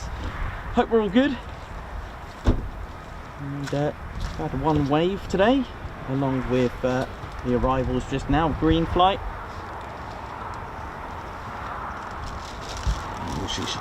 Hey, oi, all right, now. How we doing round there now? My name's Reggie. Part of the RAF regiment, just doing me checks for the 48th. Got to do all me checks, make sure it's all sweet and neat round there now. Yeah, it's all good there now. How's it all going? Hope we're all well and behaving themselves. Yeah, part of the RAF regiment. And there's a pretty little plane, isn't there now? Apparently they're stealthing that now, you can't see them. Well, I don't know where they are now, must be in that stealth mode there now. That's right. You can tell I'm a Reggie because of the mush. We sense things, we sense danger. We are a little bit like stealth sometimes there now. But, make sure we're all good. Hey, how's it going there, Reggie? You alright? Oh, you're right on the ground crew Drew there now. How you doing, everyone? My name's Ground Crew Drew. Cool. A little bit wet, but luckily the current bun's just becoming less shy now, isn't it? Look at it. It's alright, isn't it? Yeah, it's alright now. I love that there now. Yeah. Yeah, it's nice to have that, and it's not as Morecambe Mindy as the other day. It's all right now at the moment. Morecambe Mindy, they're all right, weren't they? And out of the wind. Morecambe Mindy wind. Oh, right, yeah, right. Yeah. So what you been up to there, Ground Crew Drew? You been all right? Yeah, just doing some helping out here with the 48th. Just working with their fighter generation squadrons. They're pretty cool. You see, they've got their own squadrons per. You know, each squadron has their own sort of jets to work on. It's quite nice actually. So you're kind of like looking after your own. Oh, a bit like a regiment. That's what we do. We look after our own, you know. Yeah, sort of. Yeah. So where it used to be all one maintenance squadron can service all the squadron jets, you see, but now they have to they got to change them there. So yeah. All right now. Well, listen, I'm gonna go and finish up over in there now. You're not wanting any chucking? No, I've had me chucking, but oh, actually, no. I might have to go to Brandon and go and get a kebab. All right, no worries. What you do that? Yeah, but back in a minute there now. He loves his chicken, doesn't he? He loves it. Well, at least it's not raining like yesterday. Yesterday was absolutely abysmal. I know. I look like a rag doll dragged backwards through a bush, through a river. Oh, what was that? What, I sent something. Yeah, you're all doing. Hope you're all dry wherever you are. Don't forget to hit that like button on the old wobbly jelly, your dog and bone or your lamb chop. Yeah, my name's Ground Crew Drew, that's right. I've always wanted to fix aircraft. One spanner does it all with me. Yeah, that's right. My dad was a mechanic. My granddad is also ground crew. We all like to fix things, planes and cars and all that. We love it. We love fixing things. Just come from a nice lineage of fixing things. You know what I mean? Anything you need to know, ask Ground Crew Drew. That's right. Pilots, they bend it, we mend it. Pilots break it, we fix it. That's how it is. Tell you what though, with the end of the season, it's the air show season. It's a little bit less stressful now. It's calm, a little bit calm now. Do you know what I mean? Oh, what was that? What's going on here? Oh, I know. It's Oi, oi. Oi, oi. I know. It's that little Red Ted. I'll tell you what, I'm going to sneak up on him. I'm going to get my own back. Oh, where'd he go?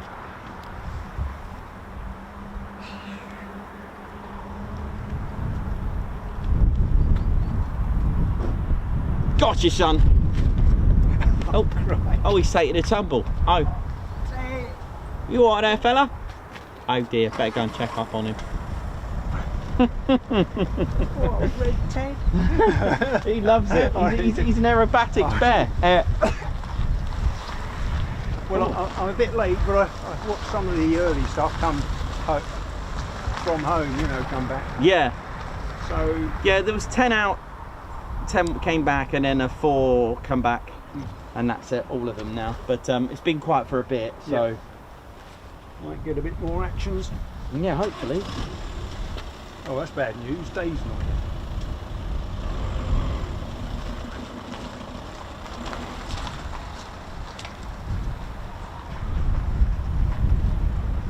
Yeah, I know.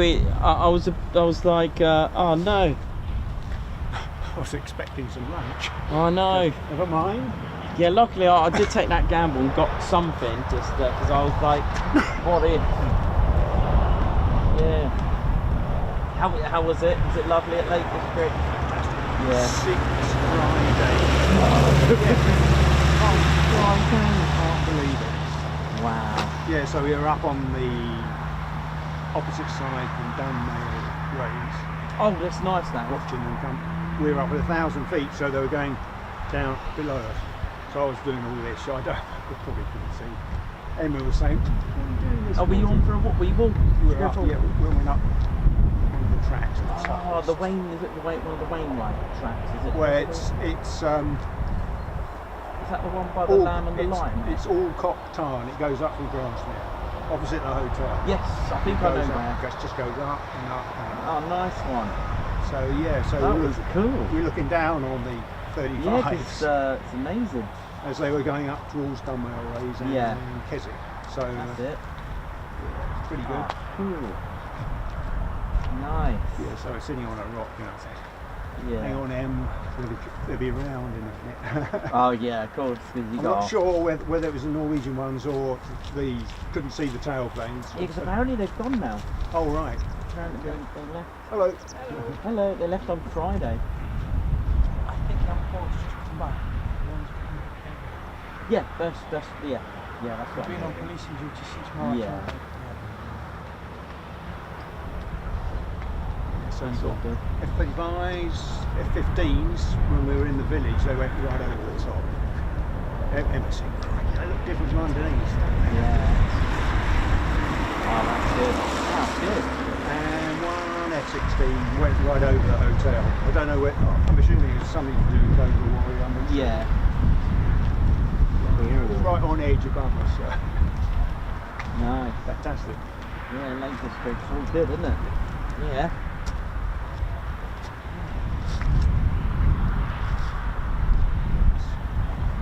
No, sadly I couldn't carry my big camera up the track.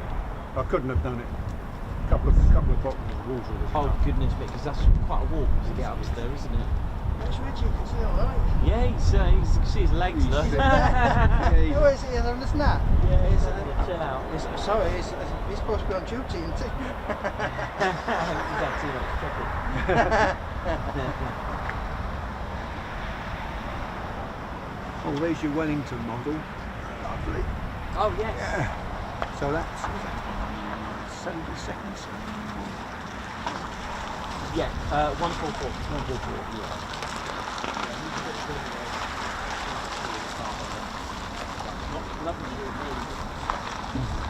Is that all the rain? Is it die cast or? Die-cast. Yeah, that's the better ones to get, isn't it? Really. Yeah. Yeah, I was looking at the Hayford. I don't think anybody's made a die cast Hayford ever. No. Well, they probably thought they wouldn't sell it. Yeah. It's so ugly. Impressive looking biplane, basically, isn't it? It's incredible, but it's ridiculous. Yeah. Yeah, so I was learning about that. That had one fade too late. Because by the time that came out, there was better. Yeah, yeah. Transponders. There was the last of that. Well, then I guess it probably is.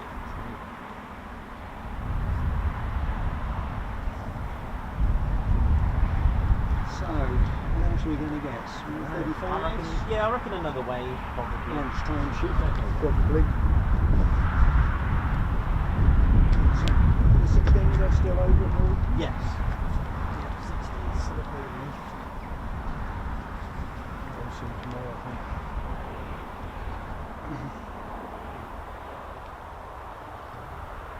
So, presumably there's more stuff at Wellington and places for clothing. Yeah. F-18s. Yeah. The finish one. It's the last week, I think, this week. Canadian's gone. Is it Friday they're going I think so, yeah. Just forward the finish one was buzzed through here a couple of weeks ago, which was a surprise. Oh, nice. It's a bit quiet, We're not doing that, it's from Street. Okay. It's a Swift Warrior. It's the carrier Prince of Wales has departed Portsmouth to do Swift Warrior. So the 35s from Marlin would have probably gone onto the carrier maybe yesterday or today. Maybe today actually, because yesterday it was awful weather, wasn't it? Oh, gosh. Yeah, I felt for you yesterday. Just a so tad. Crikey. never seen it so wet around here again. It got worse in the afternoon, didn't it? Yeah. I'm not far from here, and it just got worse and worse and worse. It's horrendous.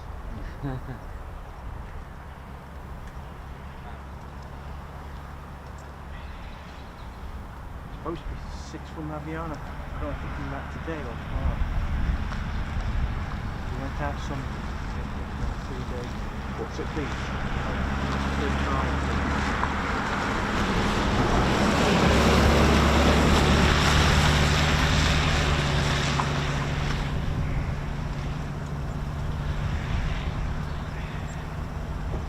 Yeah, we didn't have to do Ted's Crag, but it was on my mind all the time we were there. Yeah. I thought we're about 3, 4, 5 miles from Ted's Crag, probably. It's actually quite easy, that one. Yeah. You don't need a lot of big. No, I see there's a little lay-by at the bottom, isn't there? Yeah. And opposite, you get stuck Yeah. with loads. So it's actually good because the higher you go, it's actually going away from the truck. Because it's actually going with it. That's the lie of the land, you mean? You're going around. Yeah. So, Yeah. so if the River Fillmere was here, normally the higher you go, you're going away from them. This one that goes with it parallel. Guys. So that was one. Oh, yeah. Who's Ted? Hello, mate. You alright? Aye, I watch your YouTube. Thank you. Yeah. Thanks. My little granddaughter thinks Ted's great. Oh, thank you. Thanks, man. Actually, I was talking to a pilot at Miramar and he watches you. Wow. Okay. Cool. So I don't think he's subscribed, but he has seen you. Oh, okay. That's good. Yeah, Work yeah. it out. It's one of the pilots we were talking to from SJ who wants to come here because he wants to get on your stream. That's funny. That's hilarious. He wants to come here just to be on the stream. Yeah. That's funny. But yeah, Ted's Crag, pretty easy and accessible. So I mean, driven past that bit. yeah, many times. Hundreds I times, bet. but you can't see it opposite from the main road that goes Yeah, up. I mean, there are, like I've said to people, there are way better spots, but for me, to access, to take all that out there is easy. No, it looked ideal. Yeah, it was just right. It was, yeah, it's pretty cool. I wouldn't know. So that's kind of like on Ted's Crag. It's a Yeah. Just took a, that's off my, I took a photo of the laptop just as it played, so that's the sort of height. So it's not too bad. Yeah, so I just thought that'll do, you know. That's spot on now. It's, yeah, it was just right, because it was 60 kilos a kid. Yeah, oh yeah, it is. You can't, yeah, it was good. It's, and the scenery's nice, just to look at it as it is. Just to sit there. So, for me, that is like that. Because dumbbell raises like that, and it's like, I cannot do that. I've done that before, and it was really good at the time. I did do a dumbbell raise video, by the way. I don't know if you've seen it. It was an A400. That's because it was coming. I thought, I'm just going to run up as high as I can. But I went on the other side. I've never done that side before. It's good. It's all right fun. This is the whole point. It's good fun. Done axle in Switzerland. Not yet. One day. You'll not get that hope. But yeah, that's what I was thinking. It would just be take the camera and some food and stuff, and that'll do. Unless they've got a helicopter. Unless you can get on the helicopter, somebody drop you in here. And they obviously try and get me back. Yeah, beware though, with the helicopter lands on a helipad, and between you and the end of the mountain is that. That's all there is, and it's a 4,000 foot drop. Won't be losing a beret on that. No, don't lose the beret. No. But if you go up, there's two things I would recommend. Of course, get your insurance to climb a mountain. Okay. Because I know somebody who went through broke his leg. Oh, was it insured for the mountain? Yeah. Okay.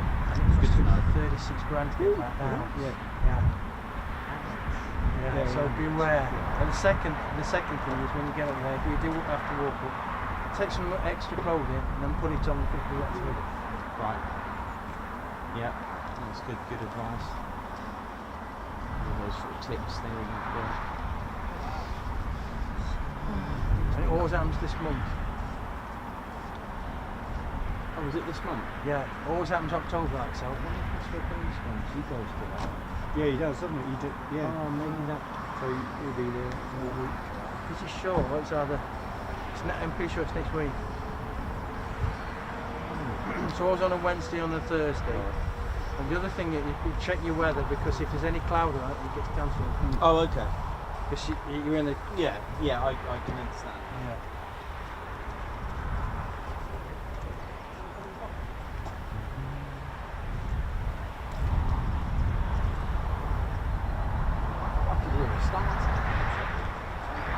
It's looking like 0.5 for Friday as well. That'll be good, especially if the weather's better. I'll try and get a Ted back. Yeah, definitely Friday. Might be a later start. I guess there'll be an early one today.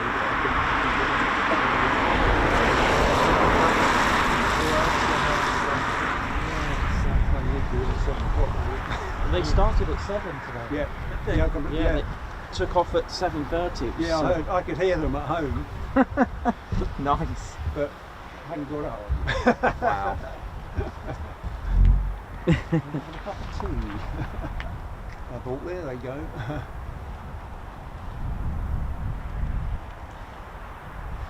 Oh, you're on here. Just seen your super chat. And you're here, live and live. Oh, Did Ginger go? he stayed in the car. Though they love watching stuff like that though from the car. He was talking to Ted and the other bears. Yeah, during on the comms. Like they do. Yeah. Oh, that's nice. He's got another bear. We've got another one. We've got a new bear, a guest bear. Show me Reggie, I like Reggie. Yeah, he's here. And how we doing, ladies, gents, teddy bears? So Paul sorry, my bad, I'll start again. Paul Cartledge, thank you very much. High five, welcome to the Ted Coningsby Squadron. A Guards March for you, thank you very much. Margot Baxter, thank you very much for the super, with a thumbs up, thank you. Guards March.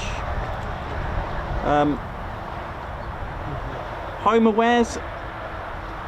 Why Transporters? Not turned on, I'm not sure what that means, but thank you for the super chat.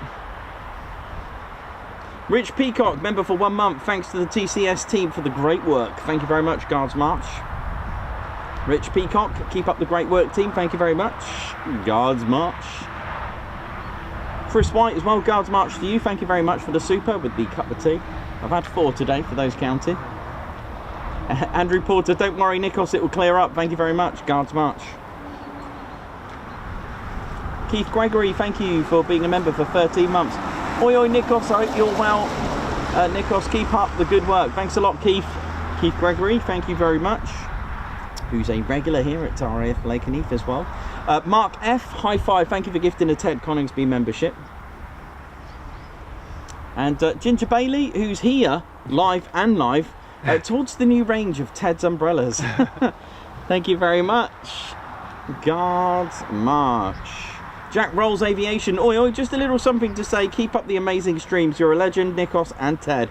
Jack, thank you so much. Jack Rolls Aviation. That's so kind of you. And thanks for your generous super chat. Margot Baxter as well. Thank you very much for the hot dog. We don't have a burger van here today, but I'll dream on that one. Thank you very much, Margot, for the super. And celebrated 19 months of membership is Nick Termere. Member for 19 months. That's incredible, man. Thank you very much, Nick. Oi, oi, everyone. Ted and Nico. Thank you very much. And also we've got a request for Reggie from someone here. Hey, oi, all right there now, I'm here. Yeah. Hey. Not listening. Might have to go and have a word with him. They're just shaking his head there. Right, and we've got, oh, who we got here? Wingnut. Wingnut. Right. Let's, we've got, okay, got him. Right, so, oh, he's looking smart, isn't he? And Wingnut, hello Wingnut. This is Wingnut's debut as a guest bear who's here. So we've got Spock, Ginger, and Wingnut. Hey, oi! How you doing there, Wingnut? There now? You right there now? Yeah. What you fly? You look like you fly one of those pretty little biplanes or something. You do? Oh, that's good there, isn't it? Yeah, they look really good there now. Here's that guy again. Look. Hey, oi! He's not looking. I need a word of him. Right, Wingnut, nice to meet you. Pleasure, mate. By the way, what do you eat? Do you eat chicken? Oh, yeah, well, I'll tell you what. 8:30 tonight, kebab shop, let's go. All right. Yeah, you can come now if you want. Let's go and sort this guy out.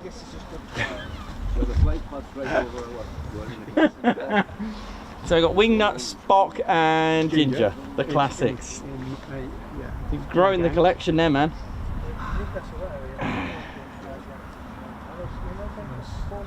Model planes when he turned up. I thought, yes, grab him.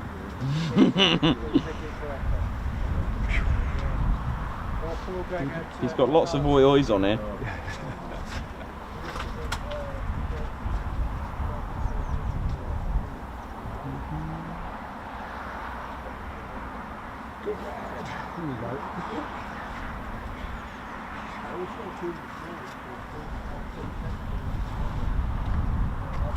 Come on, lads. What are you going to do?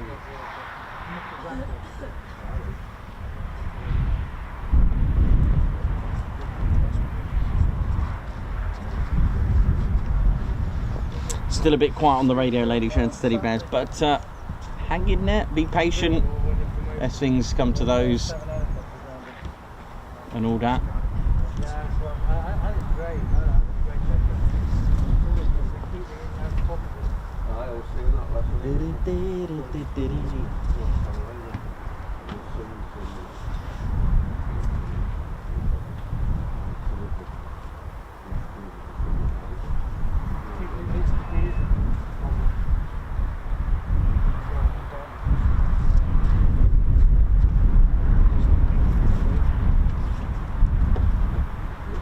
Seen any 16s go out today from Mildenhall?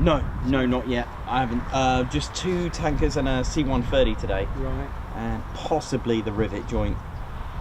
Possibly. But no F-16s. Apparently they don't go out till late, like 2:30 and then 4-ish or something like that. So not yet.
How we doing round here now? Yeah. Just doing some more perimeter checks around here, make sure it's all good around here now. Yeah. How we doing? Hope we're all good. My name's Reggie, part of the RAF Regiment. Reggie! Hey, how you doing there now? Reggie! Oi, oi! Hey, oi! You're right here now? Yeah, you haven't seen that Red Ted fella, have you? Looking for him, I need a word of him. If you see him, give us an oi. Thank you. Oh, nice to see my fans over there now. Right, let's go and have a look, see what we got here now. What was that? Oh, what was that? Oh, there's something going on there now.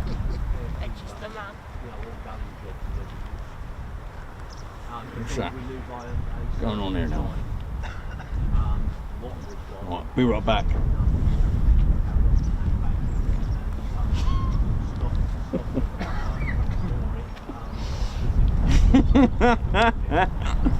Oh dear, love it. Reggie's the man. He loves it.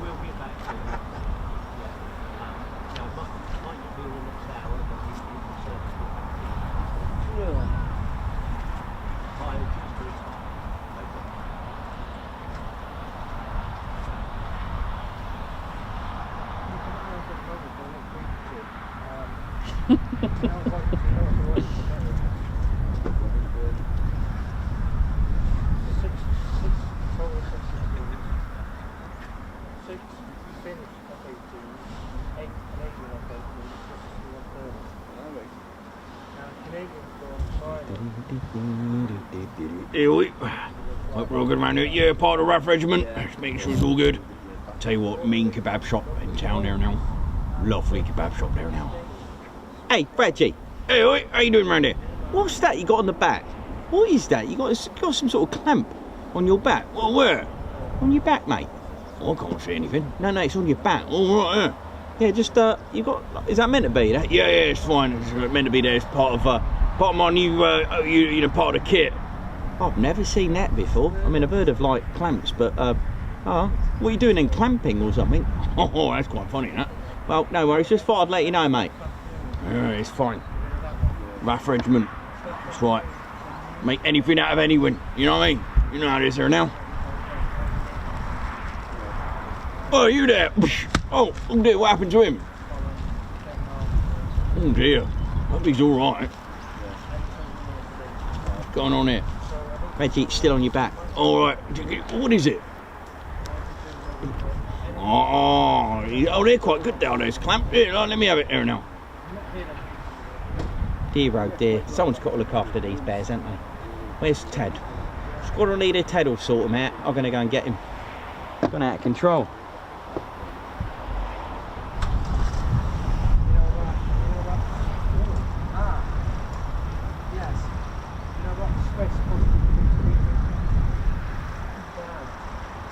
Right, let's go on that.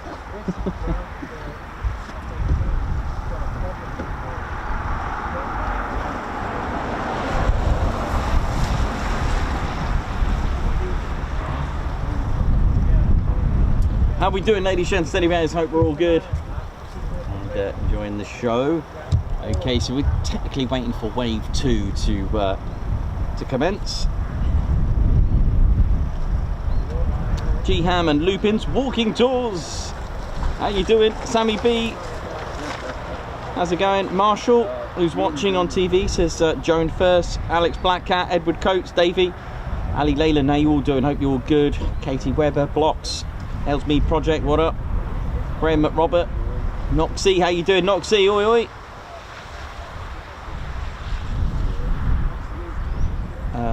Okay, right, we're all good. Emma, how you doing? Darren Harwood.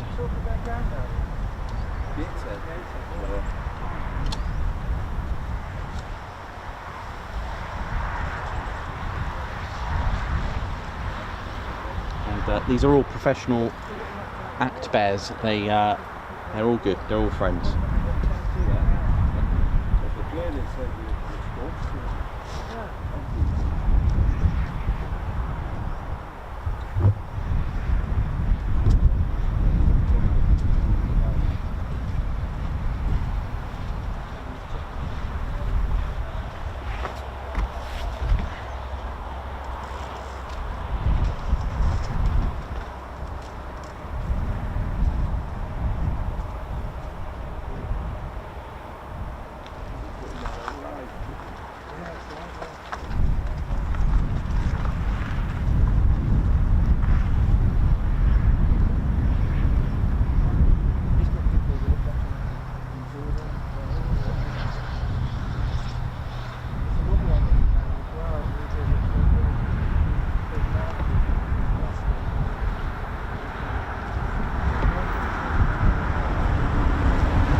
so a little bit quiet on the radio at the moment, but all behold,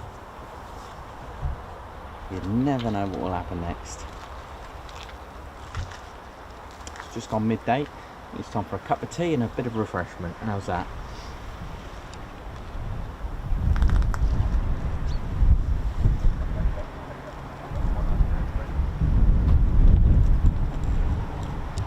Sadly, that's the nature of plane spotting, especially with military. A lot of waiting is required, but you know it is.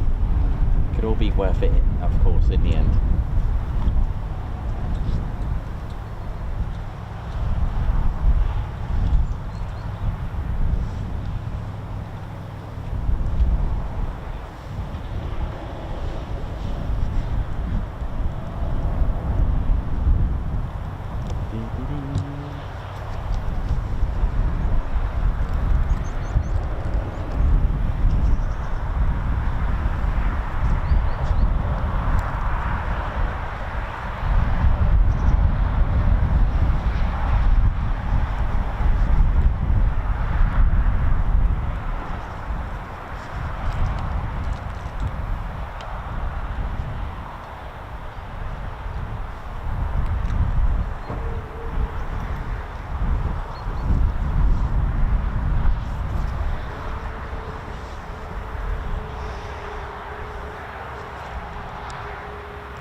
Right, time for a cup of tea. Be right back.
fired up.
The action if it's a T-bar or not.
I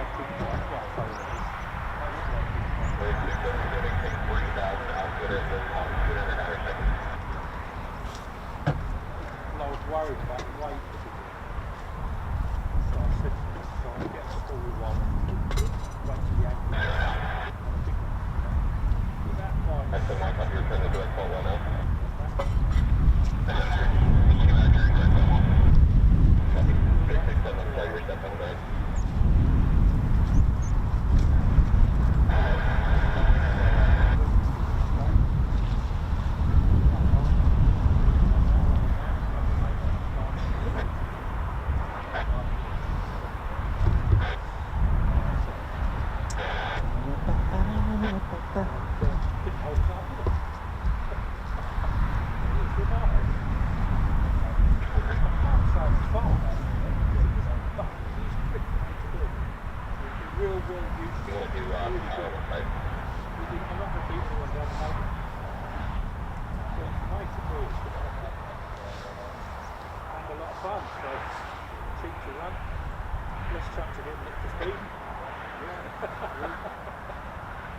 It's just physically a little small. It was like 5% bigger.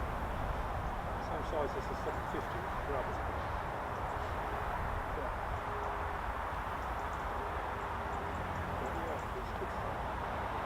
I think if I get enough people, I think. What we're doing, ladies, gents, teddy bears. It's just very, very quiet at the moment, but you never know what will happen.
Alex Binks, how you doing, man? Hope you're good. Ann Cox, hope you're good. Davey, oi oi. Chris Bloxham, Margot Baxter, how you doing?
Perry, how you doing, man?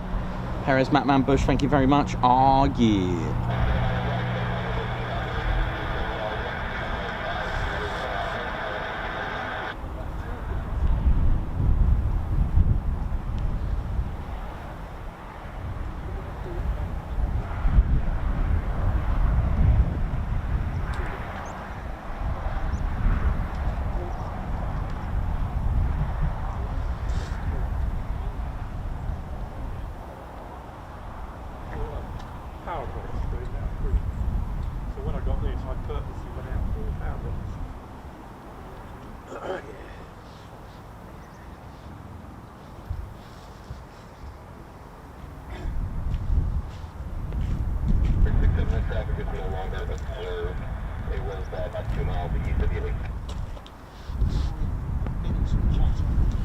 Oh, it's Osprey.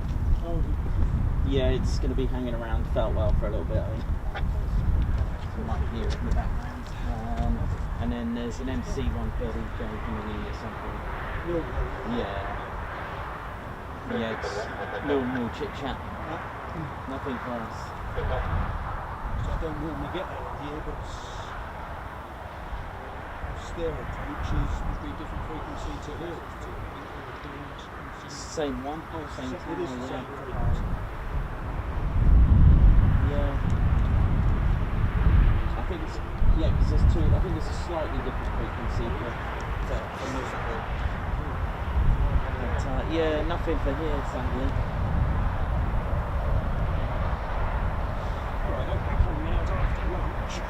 Really won't be very happy. I mean, people are like, oh, hello. Where's everyone gone?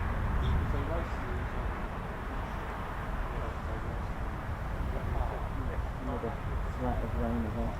Just a little bit. It hasn't been like yesterday. Yesterday was just like, yesterday was the end. Goodbye, everyone. But I managed to get the Osprey up, and then it went round again, did a little circuit, and come back. So that was good. I'm surprised you managed as long as you did. It was the same for me, because I'm not that far from the old before. It just got worse and worse. Yeah, it wasn't looking good, and I went from wet to even more wet. So then I got on the hot bath immediately. I think if I'd been there all day, I think I would have had trouble getting out. Yeah.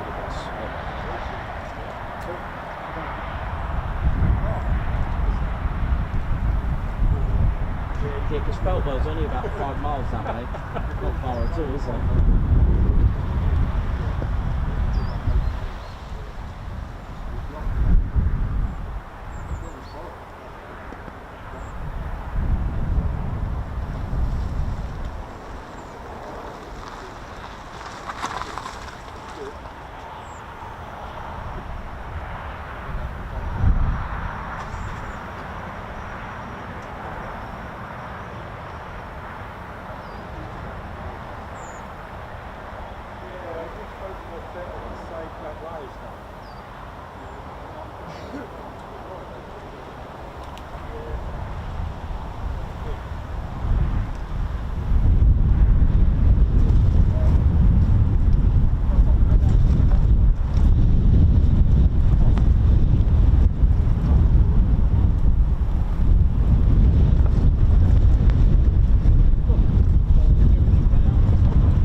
Sheds, teddy bears.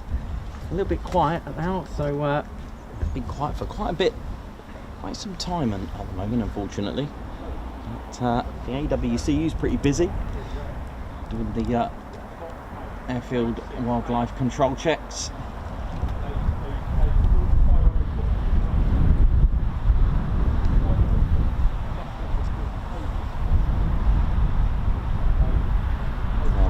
Private company contracted Phoenix Wildlife Management.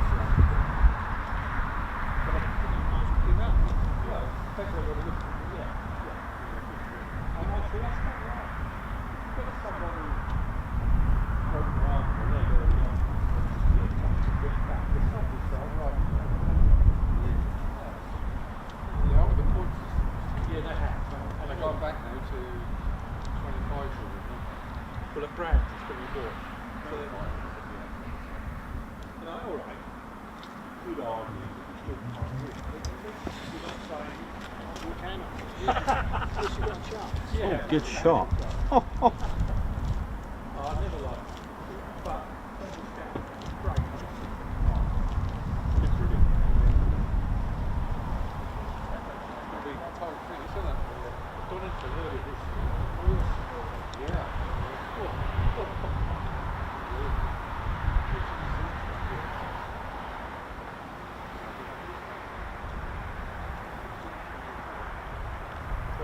Being a Honda man through and through, I'd like to see the Honda win, but I have no problem with Carl Wright with it. He probably deserves it.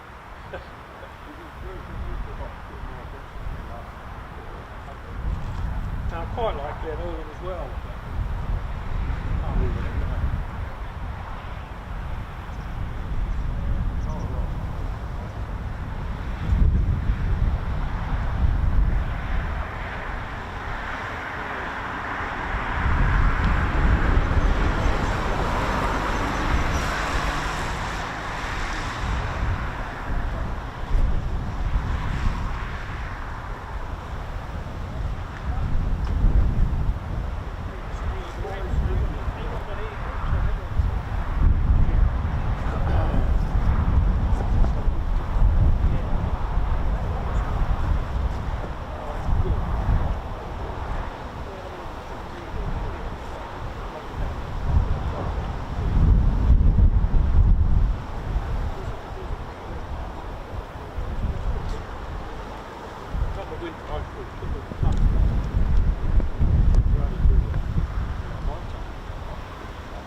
Just about here a startup, an F-15, but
did use one in France. I didn't know where it was.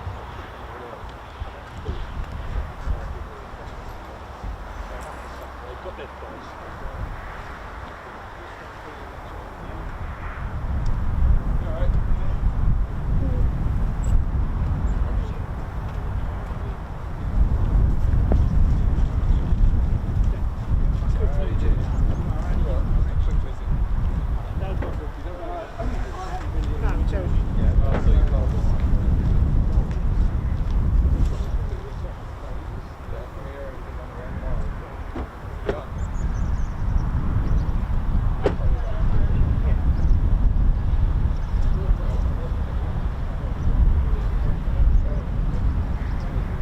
How are we doing, ladies, gents, and teddy bears?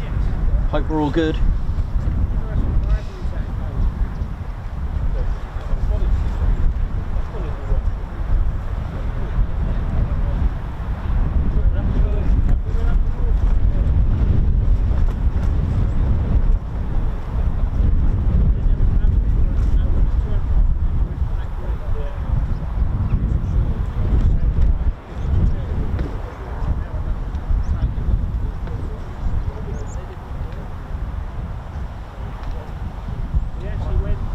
How we doing? So you may have seen the someone's asked a question about transponders.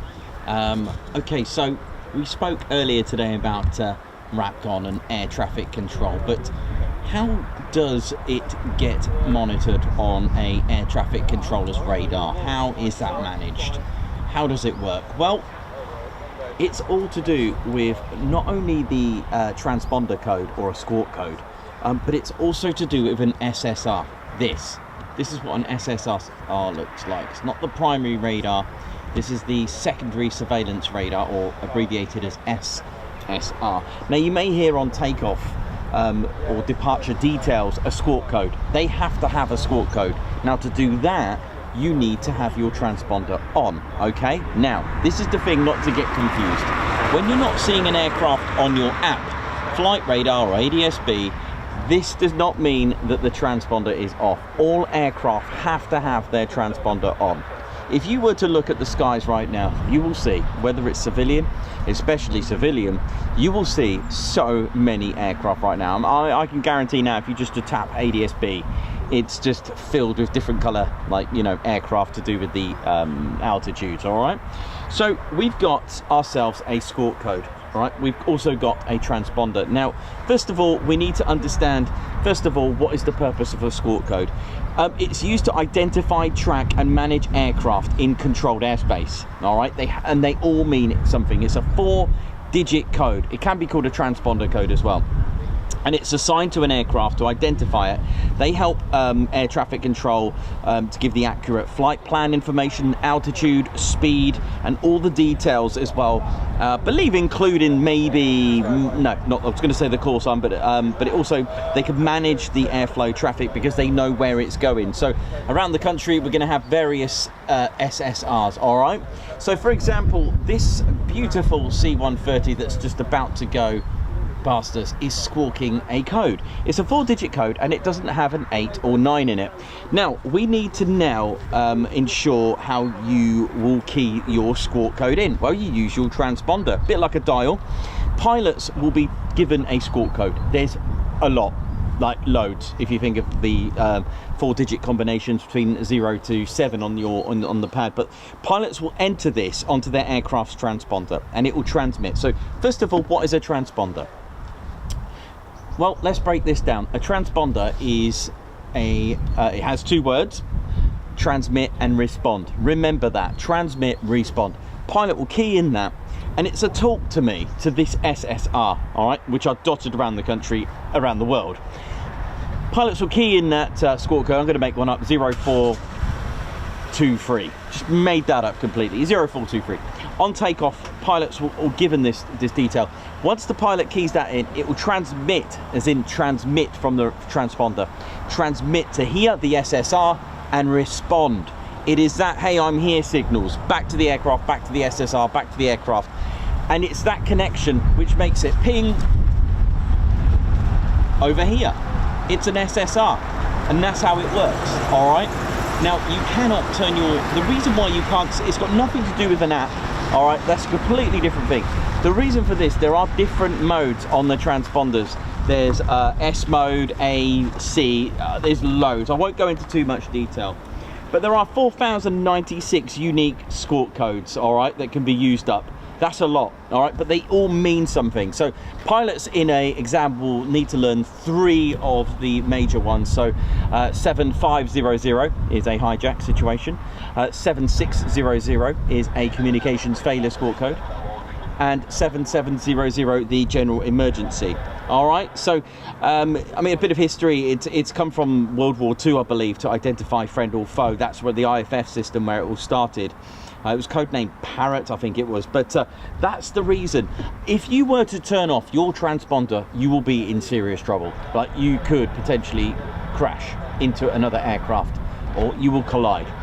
So this is the difference. So when there are various SSRs which will connect, and then that will give ATC the opportunity to see all the calculations and of course plan their route safely. So they will, if they're going to enter the Holby Beach Air Weapons Range, they will key in 7001 to enter the range. They all mean different things. You can also sometimes work out where the aircraft is roughly going, or which radar it's using, which SSR. You've got Swanwick Mill, you've got loads, you've got is it Barnsley, there's loads, Bulmer, there are so many different SSRs.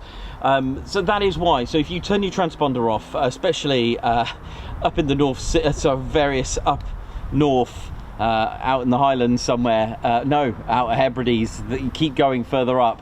If you were to fly an aircraft, you will probably get a QRA. You'll probably be met with some typhoons. It is a very dangerous thing to do, to turn that off. QRAs usually at Lossy end up like this because the aircraft that are coming into area of interest don't have their transponders on. I won't mention the country, but they don't have their transponders on, which causes an issue and a hazard to other aircraft in the area. You are literally potentially going to cause an accident. So the Typhoons, because they have their transponder on, they will be able to fly next to it so that other aircraft can see it safely. It is an absolute risk to do that, and it's a very silly thing to do. All right, so again, please don't get that confused. The F-35s, they have their transponders on. They're given a squawk code. You have to have the transponder on to go low level. 7001.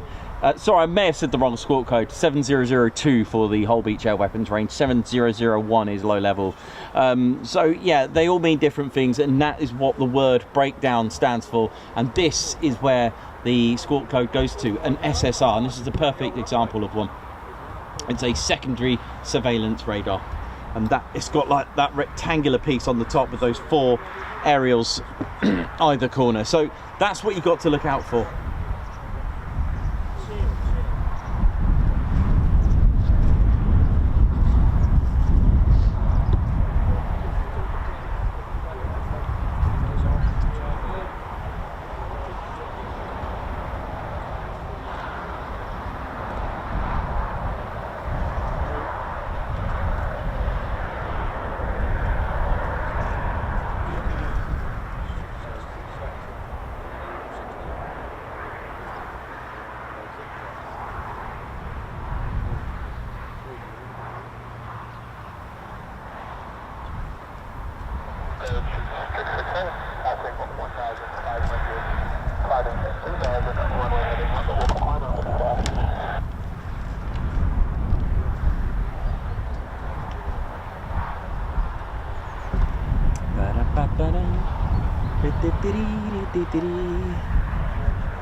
How are we doing, ladies and steady bears? Yes, yeah, I hope got that answered for you. So aircraft keys it in, squawk code to this, back to the aircraft, and that makes a connection, and air traffic controllers could therefore see the aircraft. Like I said, over nearly 4,096 I think it is, combination between 0 and 7.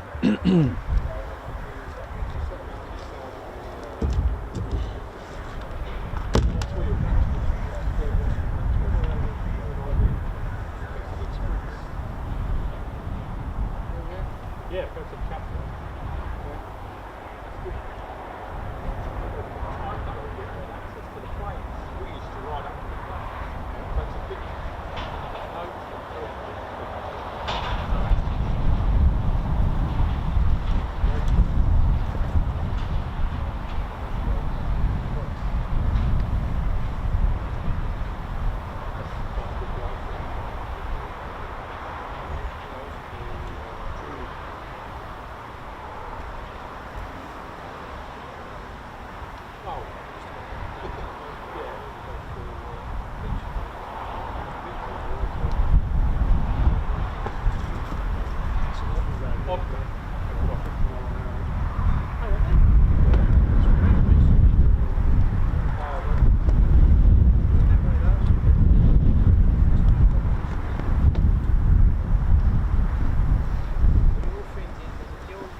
we're doing, ladies and steady bears. It's feels like it's been years since we've had any movement here, and wow, we'll just keep going.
How you doing, LE Desk, OSI, all roles, maintenance crews, Lakenheath Fire Department, how you all doing? Oi oi, hope we're all well, and of course medics. 48th Medical, how you doing? Hope we're all good. How are you all doing? Always thinking of the 48th Medical as well. Hope we're well. making sure that the pilots are all safe and well to fly and fit. Taking the bloods. That's good. Great role, literally. The lab and pathology flight. How you all doing?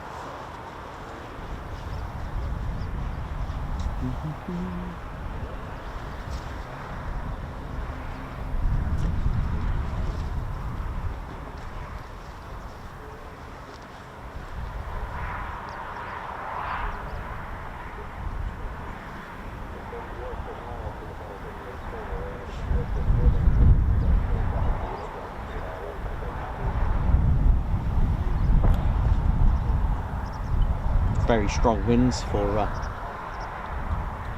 pushing for runway 5 here at Lakenheath.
And this is a really good example actually, because of our I can almost see it. If you've ever wondered, the blaster pad chevrons here, you can see them just there on the runway.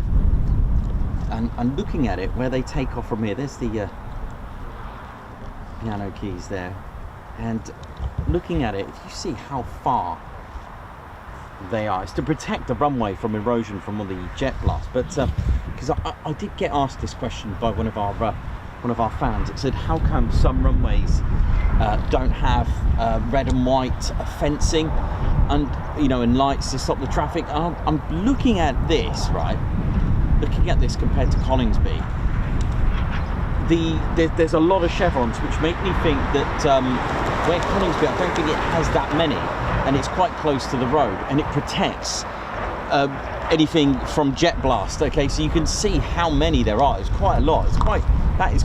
That's some distance, and it's quite interesting to see that. So you can't actually land on it because it's made of slightly different material. It's slightly softer, I think, and you can run on it if for an emergency, if you need to go all this but it basically prevents runway deterioration. It provides extra tarmac for emergencies as well, such as if a plane overruns the runway, and it protects from erosion caused by jet blast. And there's quite a lot. I've had a look at this, so I'm thinking the distance between where they actually whack on the afterburners, it's quite some distance, from there. And again, they cannot touch down on here. It's not for that as well. All right, so that might be my answer. That is my answer, but I think it's something to do with that. And same again, if you look at the positioning of runway 5 now, it's so far away from the actual, it's got some huge distance. So my guess is to do with the distance where they take off from,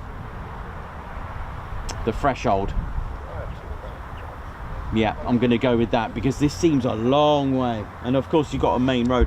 If it was here, then I would, if they were taking off right here, I would have thought they would have the red and white fences for that. And they are made of special material. The metal has been made to take jet blast as well.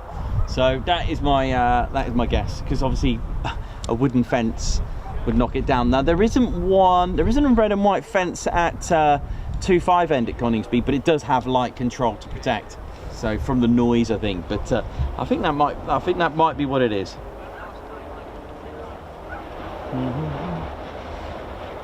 But yeah, good question that.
So yeah, that was interesting. And also looking at the barrier arrestor kit, I think I can see two types. You know, I'm not 100% sure. You've got the back 12, the barrier arrestor kit, the classic one in a box, and you got that sort of wheel that's got the tension. Oh hello. It's doing a few circuits, isn't it? And then there's another one further down, which looks like a back 1.4. It goes underground, it goes under the runway. Where did I see it? I saw it earlier today. Anyway, there. That one goes under the runway. Oh hello, oi oi! But then it's kind of like misleading because I can't. Yeah, it might not be. I might be wrong. I might be wrong. That one might be for the other one. It could be both back 12s then. Yeah, it could be. But then is it? Don't know. Yeah, I think there's. It looks like there's two. You know. It's just the angle that we're looking at it. Anyway, it's still a barrier arresting kit.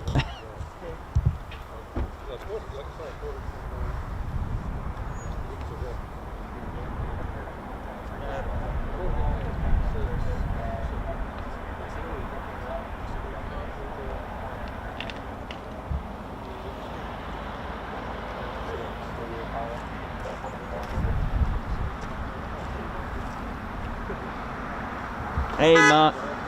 Oi, oi! Yeah. Hang on. Let me just whack this over. I'll come down, actually.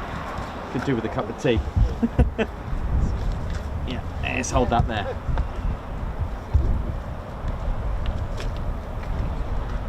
How you doing, Mark? You alright, man? Yeah, good. Oh, man. No, it's still dry. It's still stuck in there drying out. Let me that's a high dance. He was getting there. He was on the road for that when I was like, okay, it was nice and sunny. He was getting there. Some roads were closed. I'll try it. Good shoot. Are you alright? Yeah.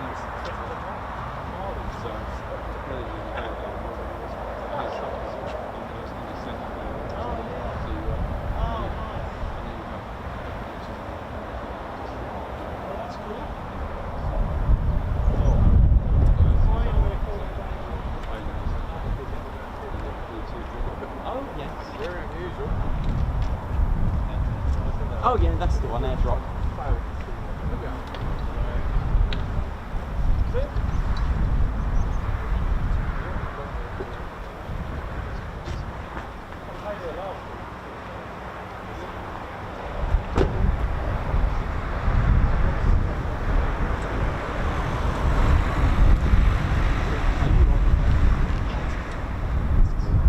Yeah, that's what I wanted to do. This one. Oh yeah, I could use that. Yeah, me too. Yeah, you like that. Just there. That's cool. Alright.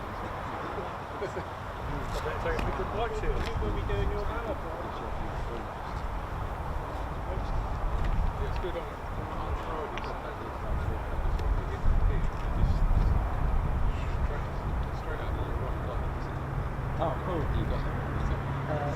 Yeah,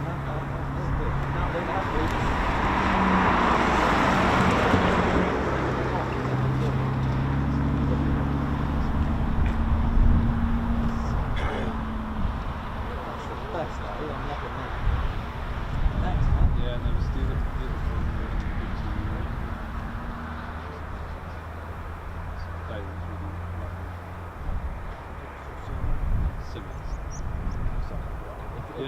yeah, that's Mark. Yeah, that's fine. It's Oh, nice.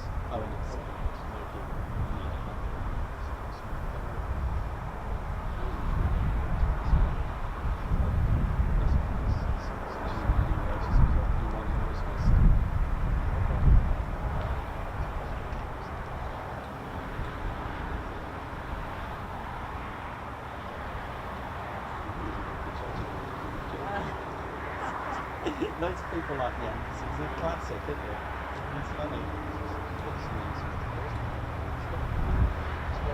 That's right.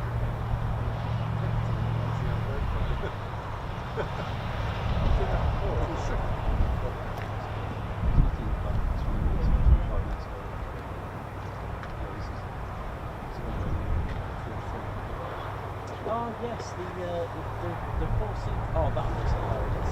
Sorry, 4-seater. Yeah, that's quite funny.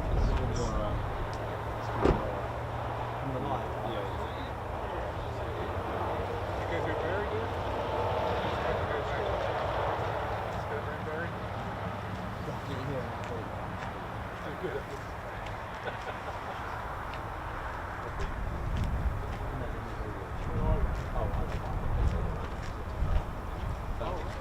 Well, I turned it down now. Thanks for that. That looks amazing. It's in your film anyway. The world's first 4-seater F-15. That's a really good shot. There's something's running. I can hear it. Can you hear it? Yeah, That's when good. down the track, something's Let me just whack this up a little bit. Oh, what? This? Yeah, that is so the funny. The 4-in-1. That does look like a Four-seater. Yeah. Yeah, so I could definitely hear F-35. There's one spring link.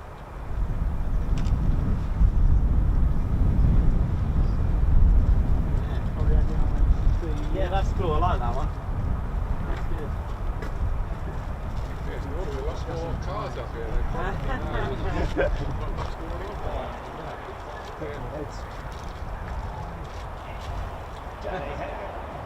You wait till I turn it on my E-type.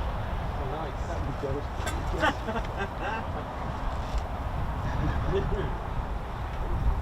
Just need to save up another 100,000 for the one I want.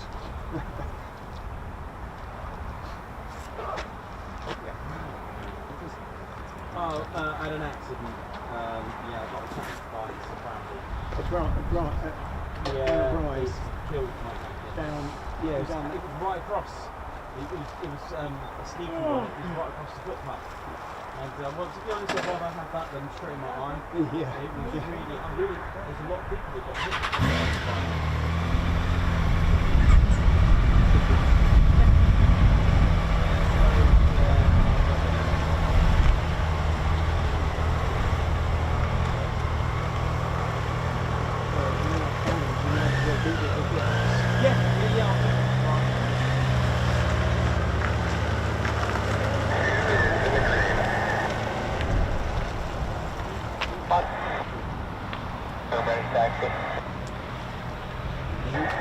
Hey, sir, I'm a couple waveforms building, but I'm happy to talk to you.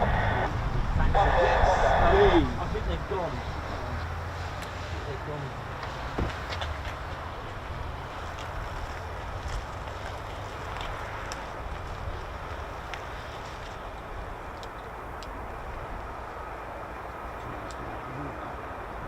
Yeah, it's hard because of the wind, but they are taxiing. That's good news.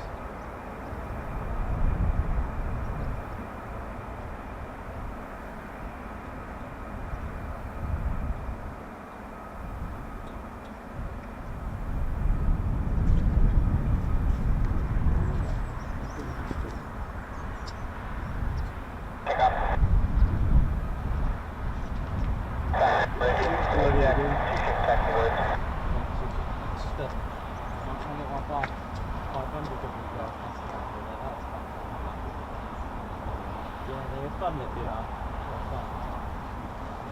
Good little run.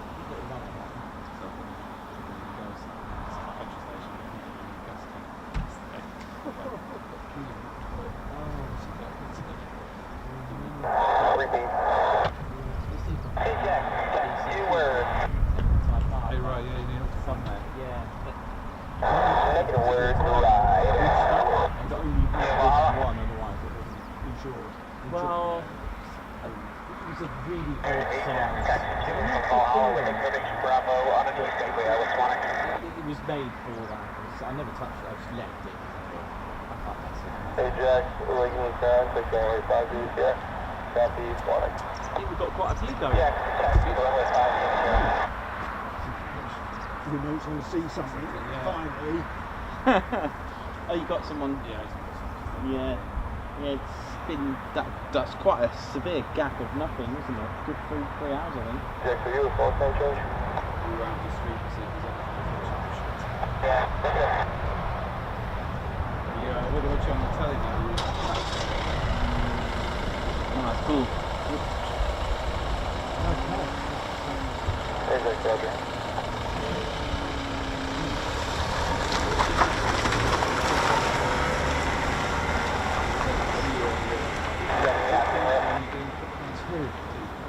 There was 6 Norwegians apparently on home, and then 6 Roger, that's terminated, call for 7,060 changes.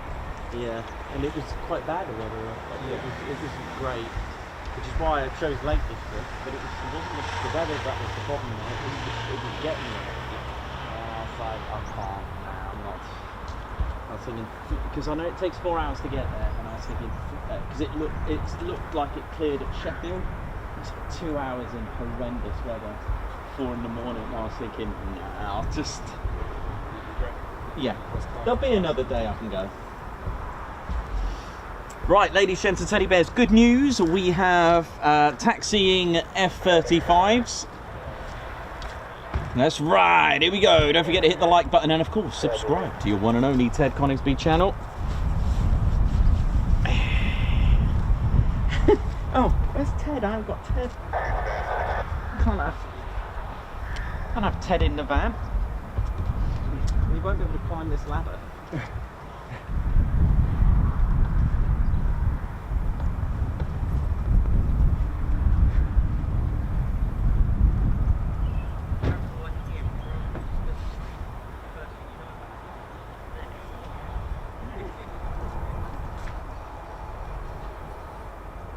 Oh. You see, bump? Not sure, it might have been a contractor. But something went across the bottom.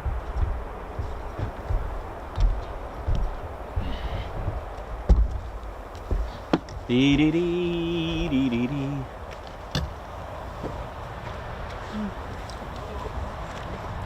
Be a completely wasted journey then. Nah, it's all good.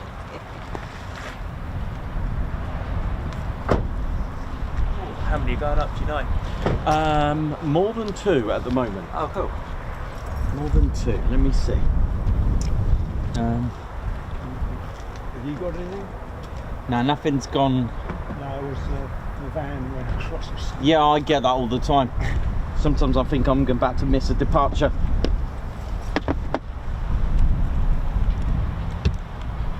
Ladies, gents and teddy bears, how we doing? Ted Coningsby channel. Hope we're all good. My name's Nikos, cameraman and commentator. A little bit drier than yesterday. It's almost like Bahamas here today at Lakenheath. You know how it is. So yeah, my name it's Bahamas. I don't even know why I ain't even got my shorts on. Ted Coningsby channel live. My name's Nikos, I'm your cameraman and commentator. This is our squadron leader, Ted Coningsby. And yeah, we've got our sunblock on, and I think the sky has put sunblock on by the look of it, but never mind. Here we are, welcome. It's officially wave 2, and not of the wet kind, of the F-35 kind by the look of it. Welcome to RAF Lakenheath. We are live. So don't forget to smash that like button and do subscribe to your one and only Ted Coningsby channel.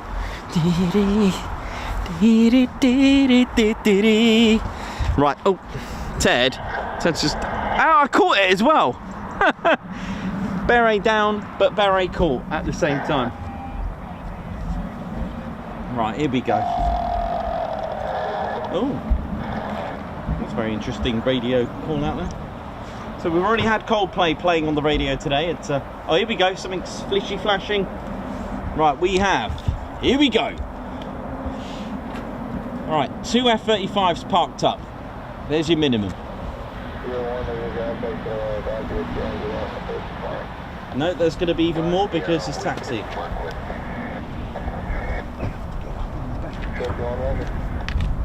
So Ajax is one of the call signs. So if I hear another call sign, that's good. That's another one.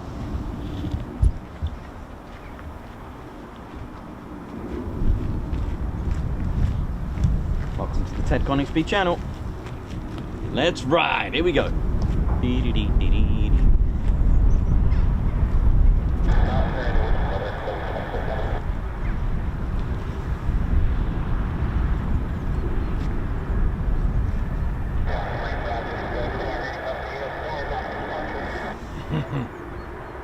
Let's ride.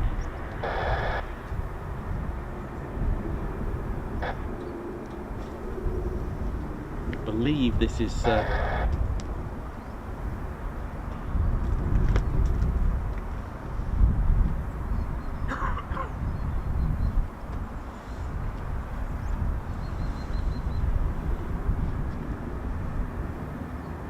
G-Van Pulliam, how you doing? Okay, so just to confirm, we've got 2 F-35As. I believe it's the 495th again.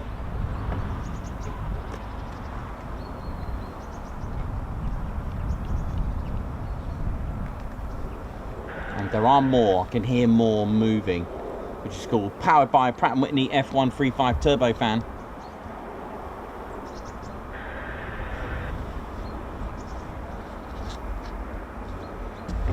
I know they're far away, but I might get you some TED stats on here.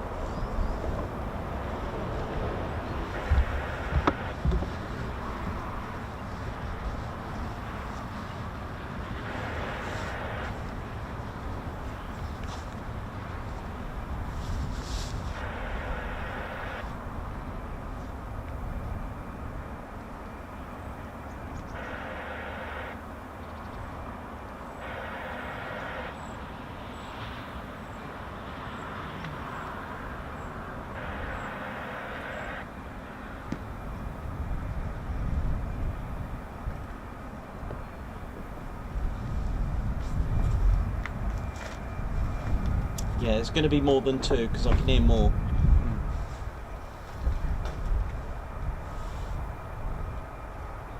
Sounds like they're coming to the left. Sounds like they're coming down the catwalk. Please do.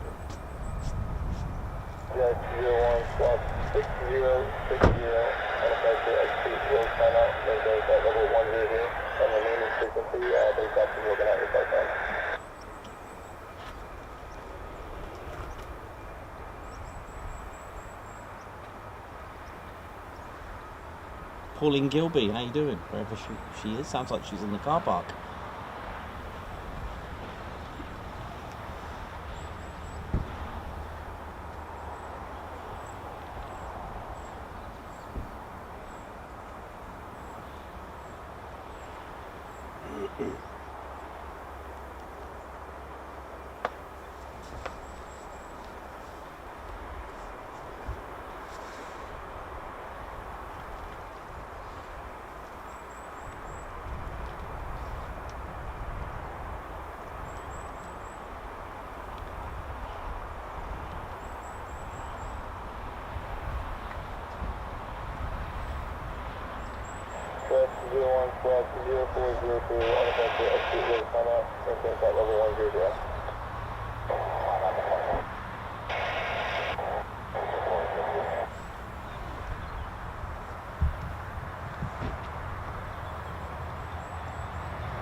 So we got more trouble.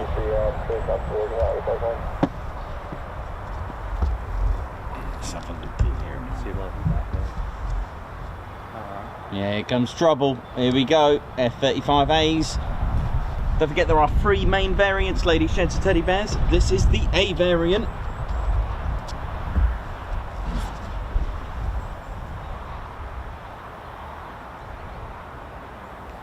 That's it. So we've got 4 down there now.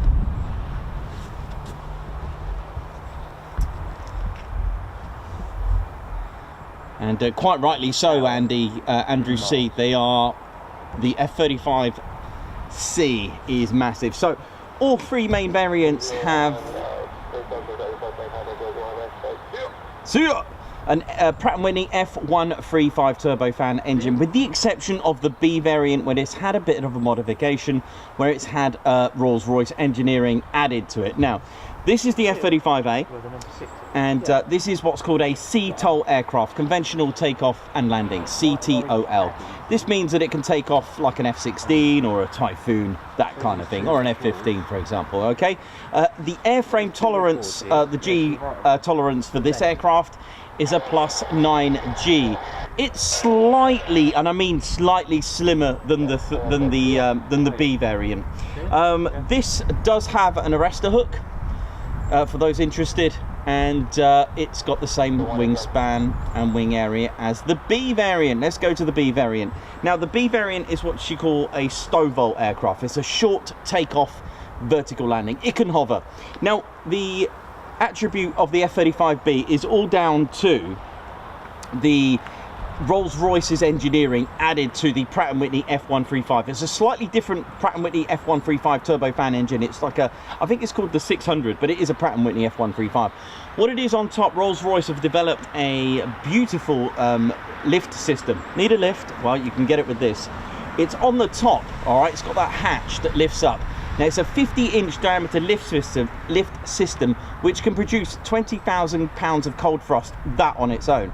This fan allows the aircraft to get the air needed while stationary, because no air, you can't hover, and you can't burn fuel with no air. That's why it's very important that you get air inside as part of the mixture. Here we go.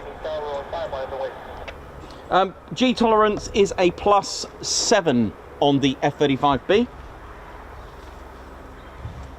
All 3 variants are Mach 1.6 maximum speed. It can vertically take off, but they choose not to because of the amount of payload that it can take.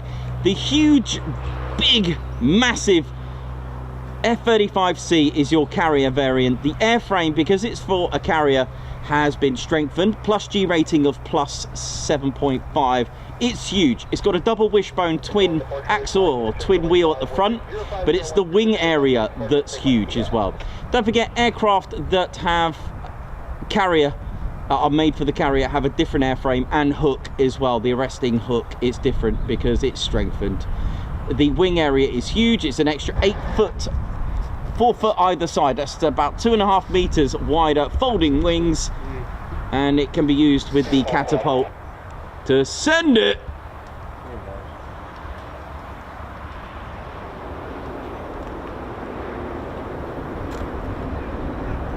Oh, here we go. We've got a scene out of Top Gear here, look.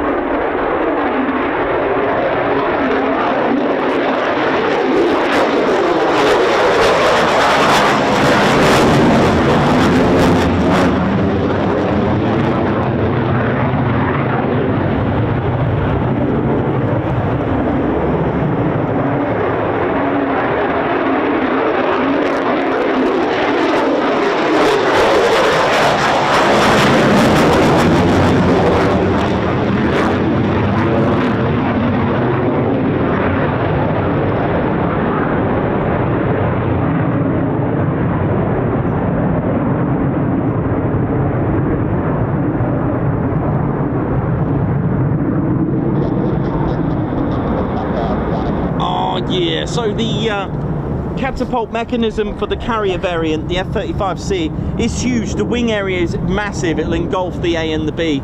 The B variant, I didn't get to finish really the B variant's attributes really. I didn't quite finish that one about the B variant. But I talked about the Rolls-Royce lift system. And what it is, once that lift system it opens up, it's actually got a shaft connecting to the very front of the Pratt & Whitney's F-135 turbofan engine. So you got, I should draw it really, shouldn't I? This is asking for a drawing. Shall I draw it? Yeah, let me just draw it. Why not? I'll sell it online auction.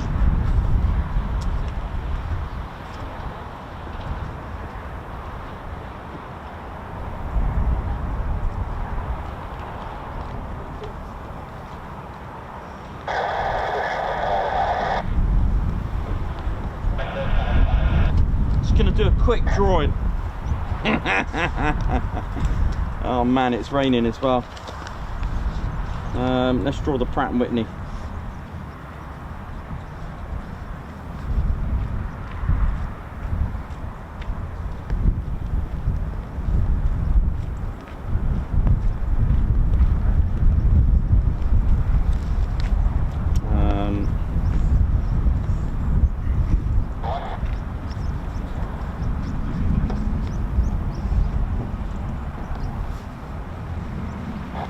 Just drawing you a quick picture.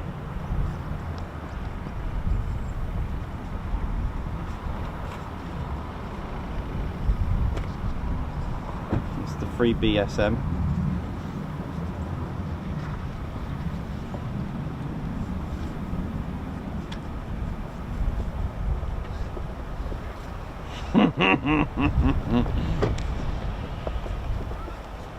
Okay, so right, hang on a minute. It's just chucking it down with rain for a minute. Hang on.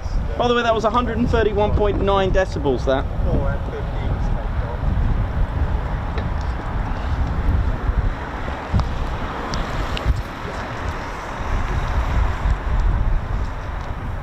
That looks like I couldn't even get the camera out. I had to use the iPhone. I'm gonna love this. It's gonna be a good one. So yeah, Lady Shenton teddy bears in the rain. There we go. Right. This is your Pratt & Whitney. Hang on. That's your Pratt & Whitney F-135 engine, right? Can you see that all right? Yeah, all this is Pratt & Whitney F-135. That's your lift system, that's the lift fan, right? And this is the drive shaft connected right to the very front of the Pratt & Whitney F-135. And the air can bypass and use it to make the aircraft go left to right. So it's got roll posts on there. All right, so the 20,000 pounds of thrust power Rolls-Royce connected to the Pratt & Whitney. Now wait, the nozzles, the free BSM it's called, bearing swivel module, basically thrust vectoring. This is by Rolls-Royce as well, so it can move 95 degrees in 2.5 seconds. It's impressive. So that can push down the thrust. You can move left and right, and you're getting your air from there when you're stationary. Thank you very much. See ya. There you go. It's the best I could do in the rain. And that's how you get an aircraft to hover. Simple as that, isn't it? You know how it is. Okay, so 2 more to go. Right.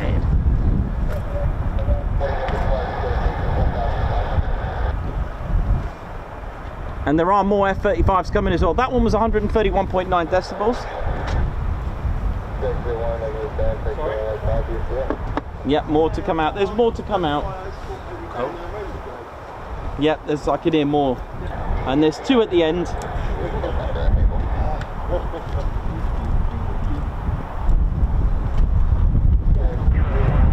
Goodness me, this weather is not the best.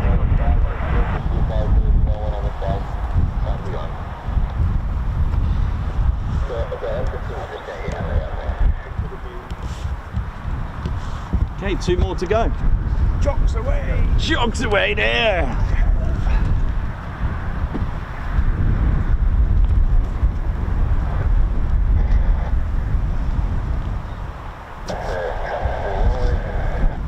Rolling, here we go.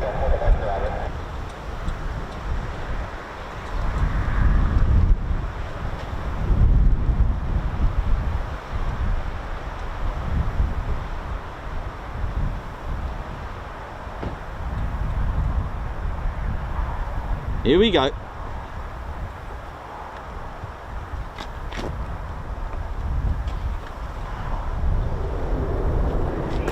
just sounds amazing, doesn't it? 43,000 pounds of thrust coming at us right now. Here we go. Oh, and a lot of rain as well by the look of it.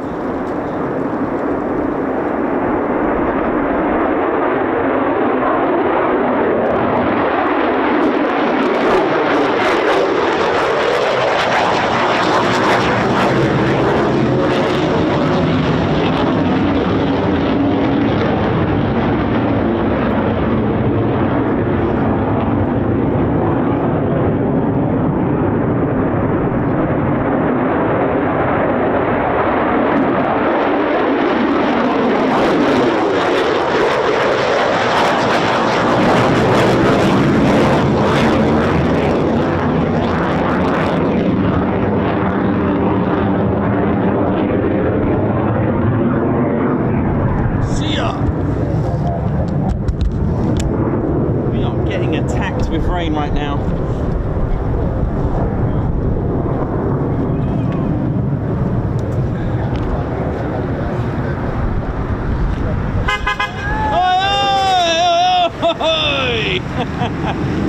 Beautiful. Woo!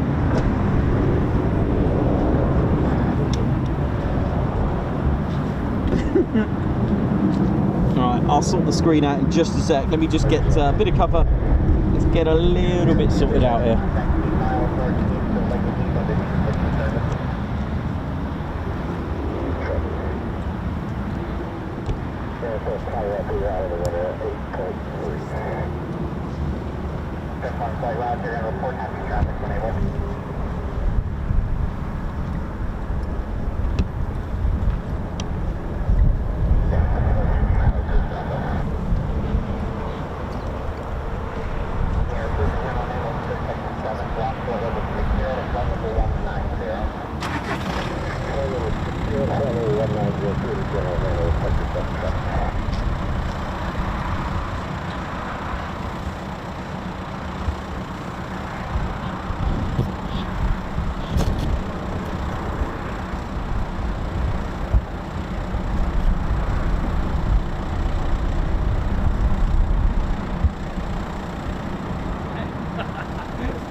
Okay, we're all good.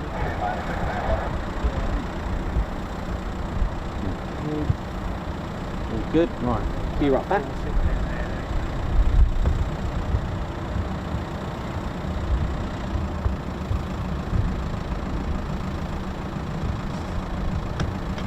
Well, that seems to come hard all this weather now, don't it?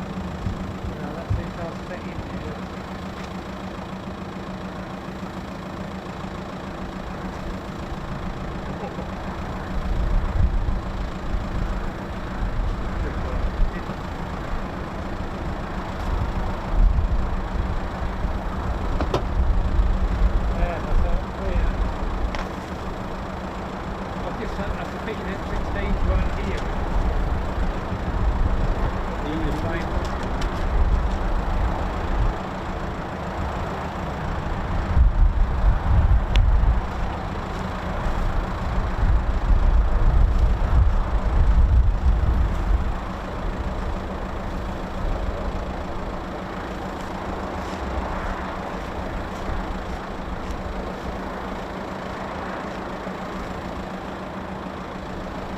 Is that? Oh yeah.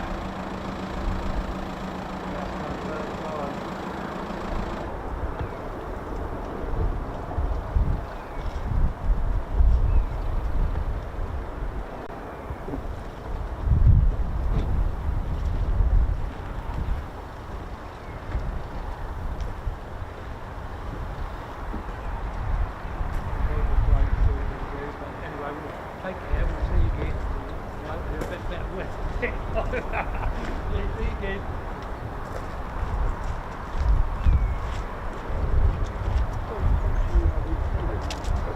I do, yes. I just thought before I'd leg it.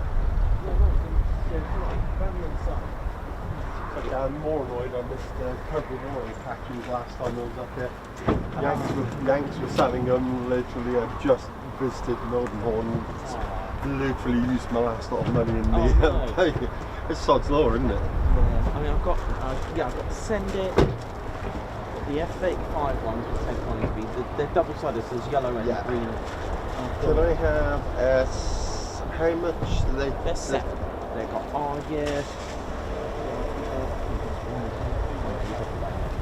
remove beret before flying. Look at this. Yeah. Okay, look at this. How much are the? Oh yeah. They're all set.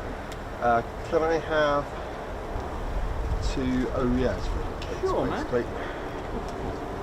Let me see.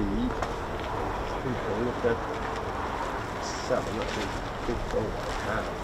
Good ones, yeah? Yep. No problem. How about that? You sound like an aeroboat. Oh, kids will definitely be happy with that. Oh, bless your heart. Thank you There very we go. much, man. Thank you very much. That's very kind of you. Thank you. No problem. Have a good day. Hope it improves. Yeah, thanks, man. Well, you're heading back now, are you? Or? Yeah, I've got a long drive, unfortunately, 3 hours plus drive, so... Yeah. Oh, bless you, fair enough. Yeah, it's... Sometimes you just got to cut it off, and just shut off, innit? It is, but thank you very much. No, have a thank good day. you. Good to see you soon.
Two just to the edge of the fence there, to his fence. Yeah. If you come just to the edge of it, you'll see 2 canopies there.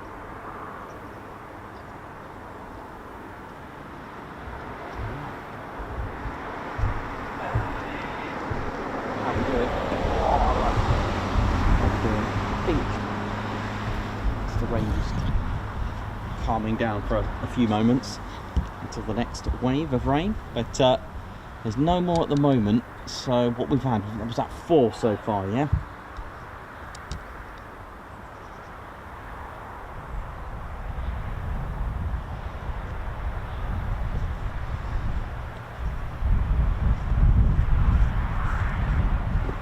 But yeah, that's the Rolls-Royce lift system, a beautiful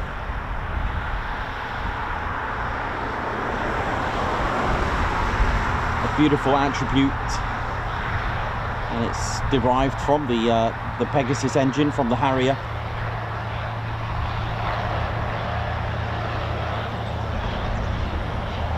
But yes, Andrew C, definitely the wingspan and the wing area is massive on the F-35C.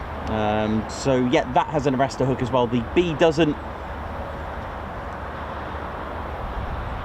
The B has drogue and probe, and I believe the C has a drogue and probe, I think, but the A is boomstick refueling.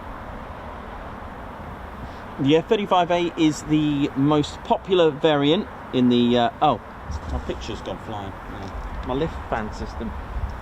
It's taken off. That is brilliant. It works. You just got to be worried when it starts hovering. Look at this. That's my first flight. My lift system worked. Yeah, got a flight of what, 6 meters? Brilliant.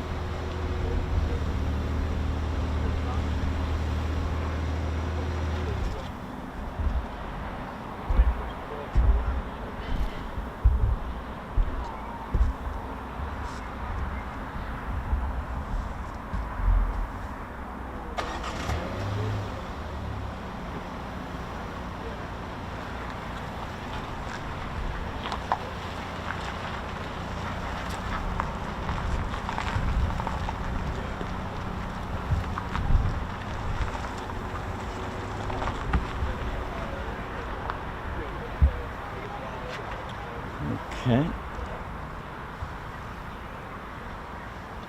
I thought there'll be. I thought there was more actually. Never mind, no worries. We'll take that. Oh yeah! Big shout out to everyone at the 48th. Big smiles as they drive past.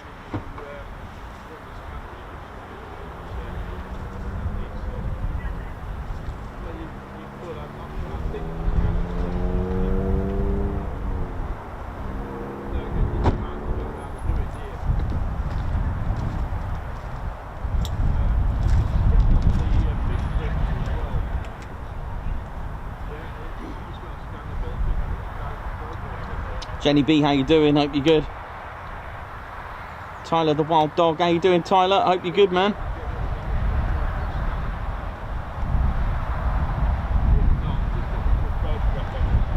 Kibby Bear, Meth. Oi oi, Margot Baxter, how you doing? Hope you're good. Okay, so wave 2, 4.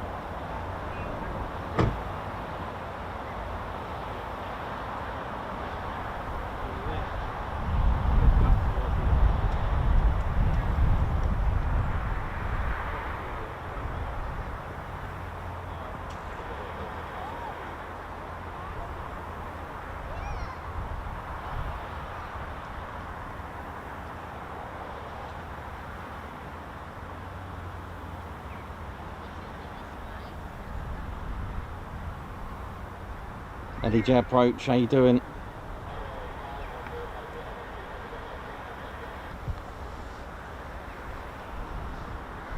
I'm not sure what that was because it's the my scanner's in my van.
Awesome.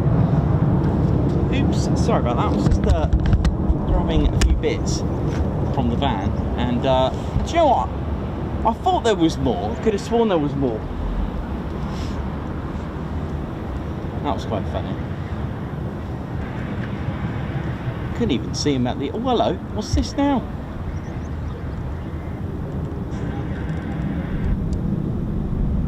That's all happening now, isn't it? Look at this.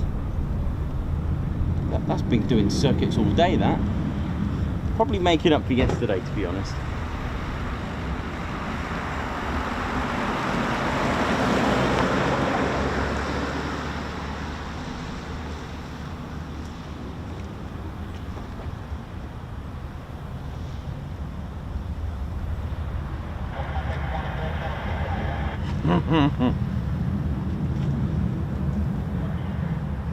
It was the new Hawk variant.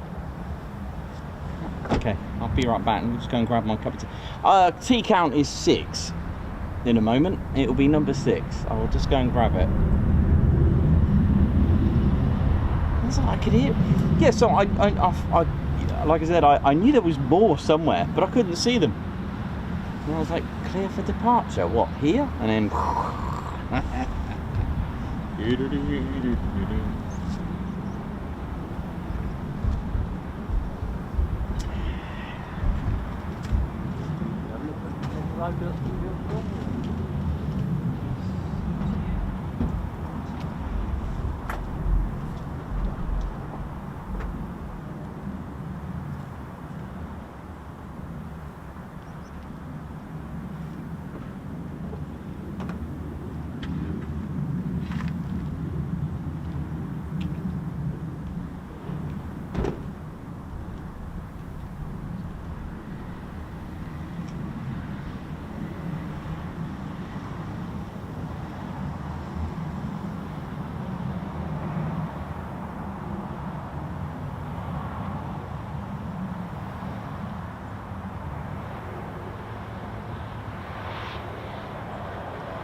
So I ought to get one of those motorhomes instead of an E-type jack.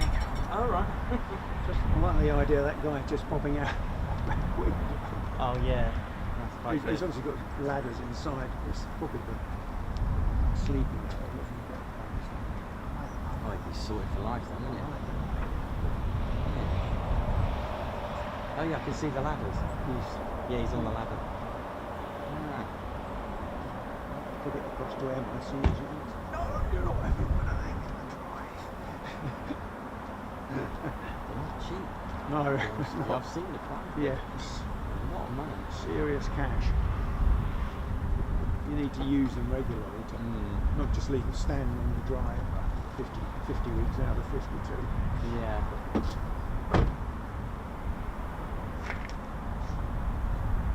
So, will they go out for an hour and a half, or will they do a 45-minute catch us out? Could be. First one was could be due back in half an hour.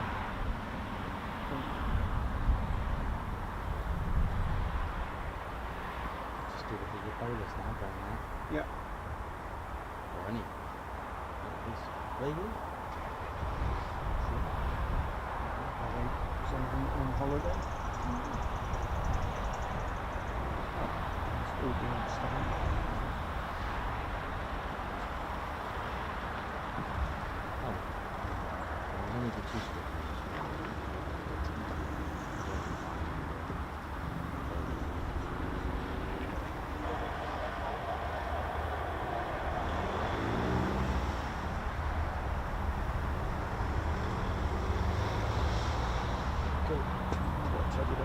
It's certainly catching on. More and more people turn up. They've normally got at least one teddy bear in the front of the car. Yeah. That's down to It's Ted. like Wingy. It's down to Ted. Is it a little wingy? Could be. Looks like Wingy.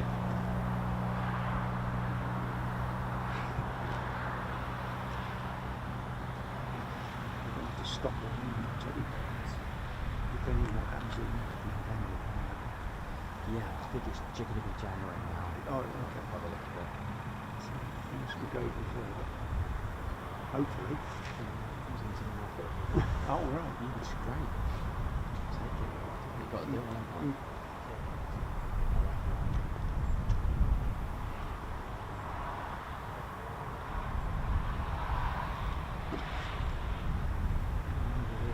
Winnebago.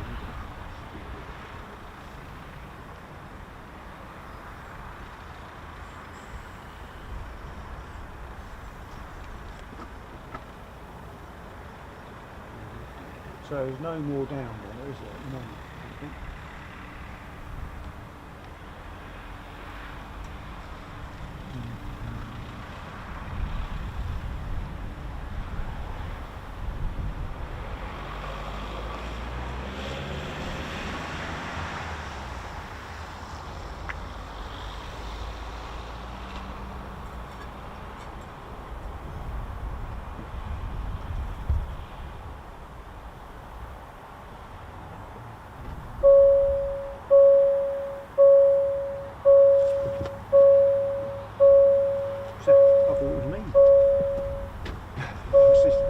Not me, is it? I'm lucky.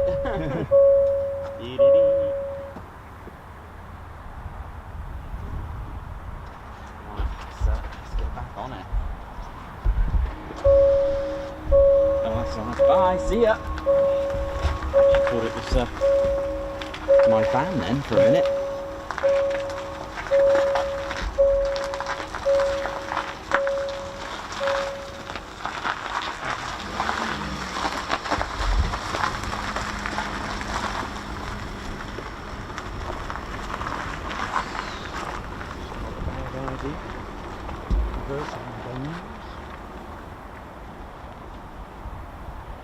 Yeah, it's quite cool. Because they're quite quiet. They don't Well, make any sense. mine is. But Yeah.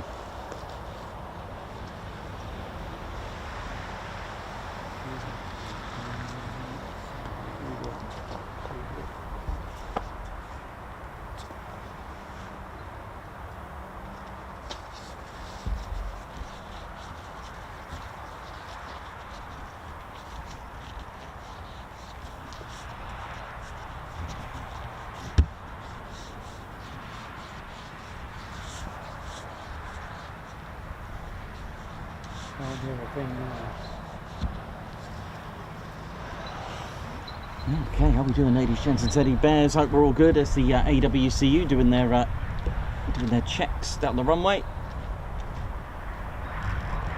It's Airfield Wildlife Control Unit.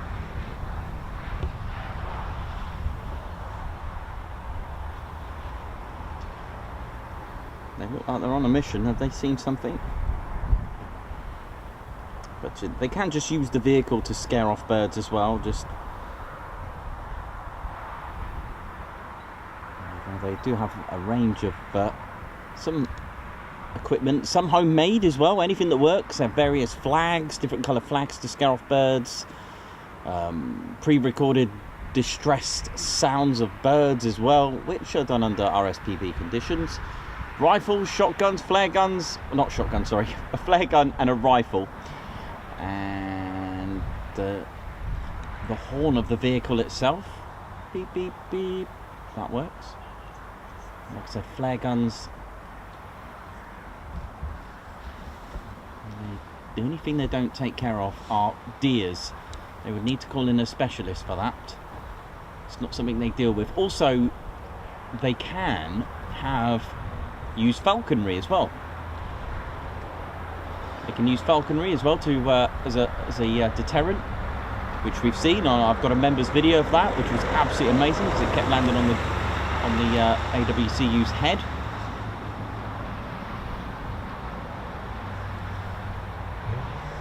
Big shout out to Phoenix, the contractors. I believe they're Phoenix. Oh, something's happened.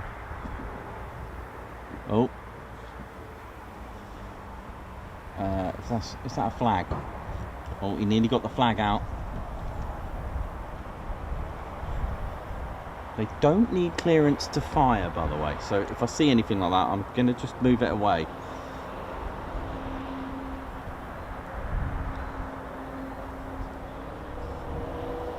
That looked like it was getting a flag.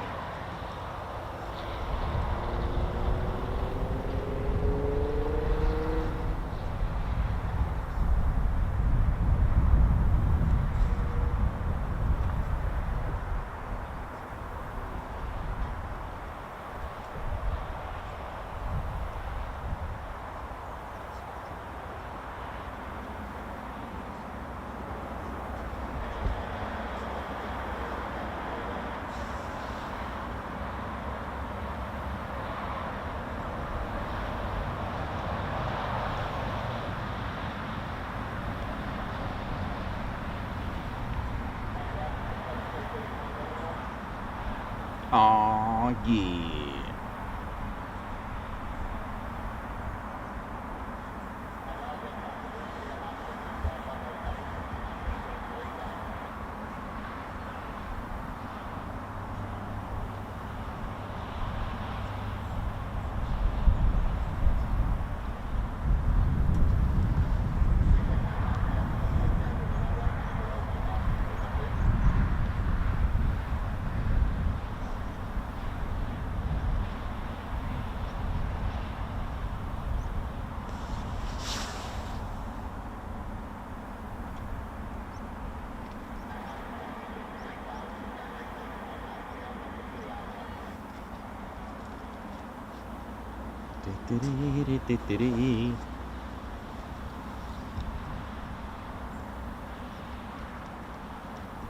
How we doing, ladies, gents, teddy bears? Hope we're good. You're watching the Ted Coningsby channel live at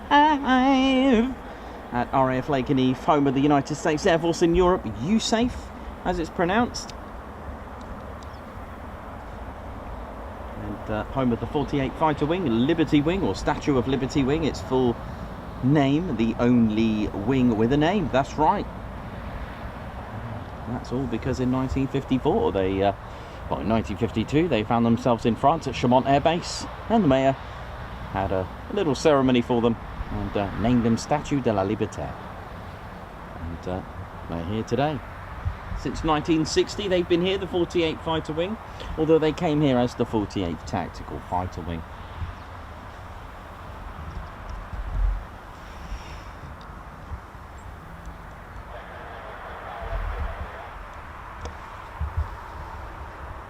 First ever unit to operate here, 20 operational training unit. They came here temporarily. Training crew on this. Yeah, the engines look a bit tired there, but the this is the Vickers Wellington, a beautiful, beautiful bomber. This was the first to be here. First aircraft with 20 operational training unit in 1940-41, and eventually with 149 Squadron operating out of Lakenheath as well. With these, until they upgraded to the short Stirlings, the 4-engine version. I will fix that propeller, bless it. It's got motion on it, but what's special about the Wellington bomber is its geodetic design by Barnes Wallis.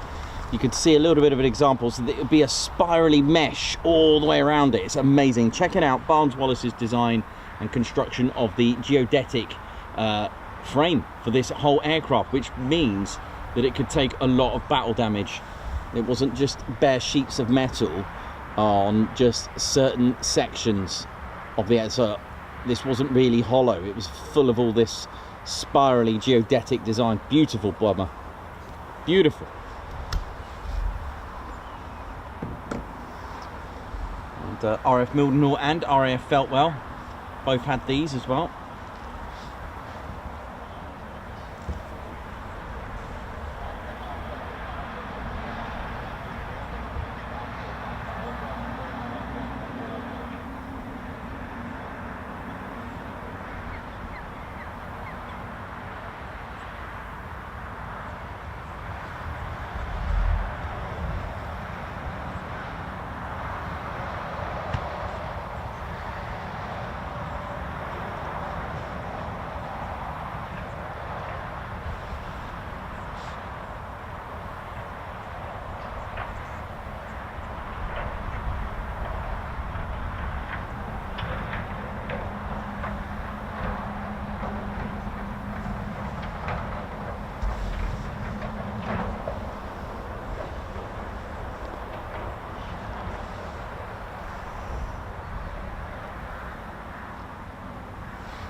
This is our squadron leader, Ted Coningsby, and we got to see his aircraft today. In fact, Ted's flown in a few of the aircraft here. So Ted's flown in tail 134 with the 492nd Fighter Squadron. Ted's also had a couple of flights with the 495th Fighter Squadron in the F-35. Tail numbers 5600 and 5604, is it, Ted? Thank you. Roger Payne towards a 12 volt third dryer for Ted. Thanks a lot for the super, Roger Payne. Thank you for that. We do have a members only video with Ted having the dryer. Oi, oi! Oi, oi! That's awesome. Jack H. Oh, bless him. Jack H, thank you very much. Welcome to the Ted Coningsby Squadron High Five Guards March. LEJ Approach, good, watching from Germany. High five to you as well, who's gifted a Ted Coningsby membership, Guards March. Jenny B, thank you very much for the super.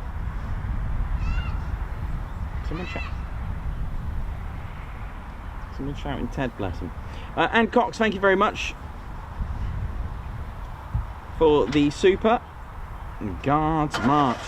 Margot Baxter, bid on Ted Education drawing number 2. Thank you very much. Guards March. Abzar, high five. Thank you for gifting a Ted Coningsby membership. And also Guards March for Kevin Marshall, who's celebrating 8 months. Can't believe being a member for 8 months. Best YouTube channel. Keep up the fantastic work. Thank you very much. Guards March.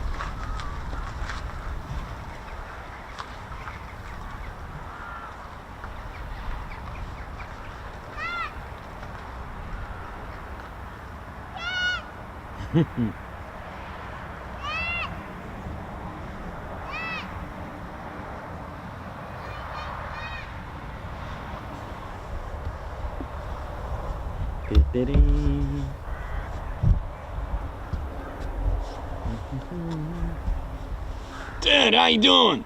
My name's Casey. How you doing? I'm from West Coast. I've just been checking my my crew here.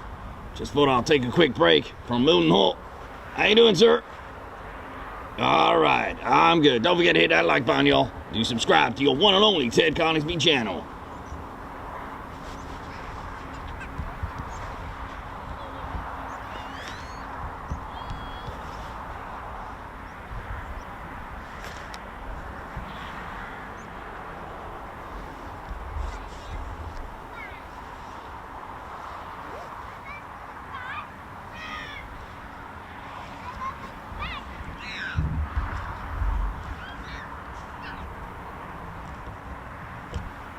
So we've got 6 F-35s airborne currently at the moment. Hopefully the patterns are open so we can have some circuits as well.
Oh yeah, time for the tents out. Nice, love it.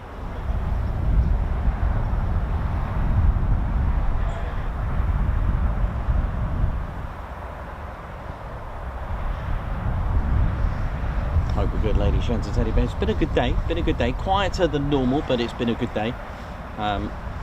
Bit better weather than yesterday. That was horrendous, wasn't it? Absolutely dire.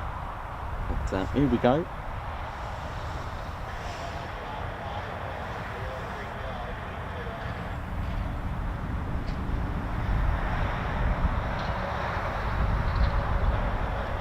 Jenny B, how you doing? Andrew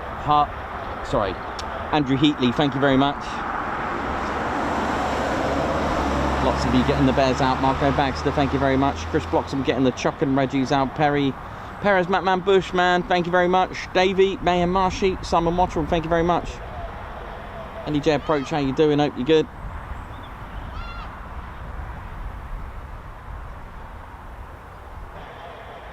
Vicky, thank you very much.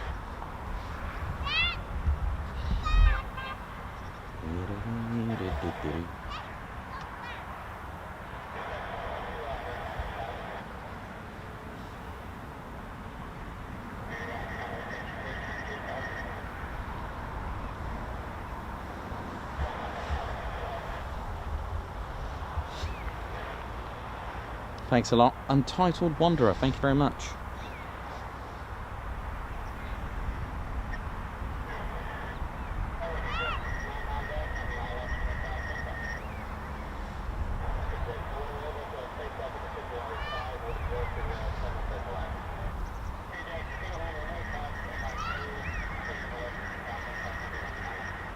Sounds like Ajax flight heading back now.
Lots of you asking for haggis. I think because he lives at Lossy, so I don't think we'll be seeing him unless he's got himself a flight here.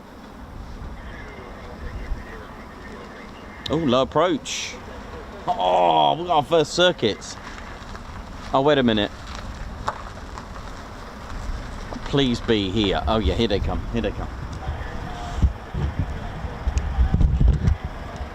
Here we go. Now, I did hear land and one low approach as well, so. Here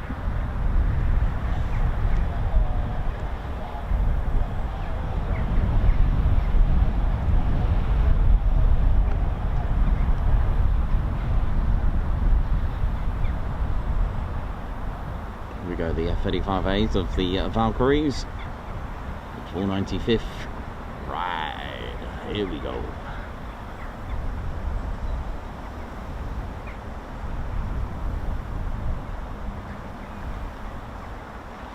Yep, low approach, here we go. Oh, look at this.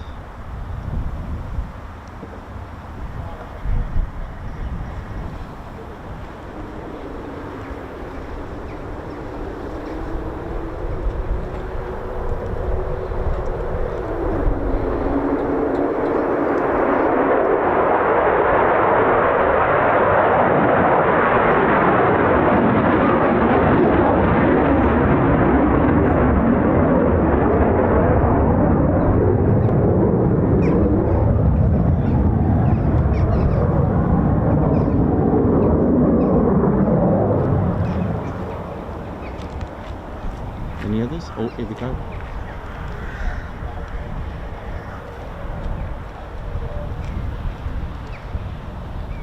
Oh, yeah, that's what I'm talking about. You know it is.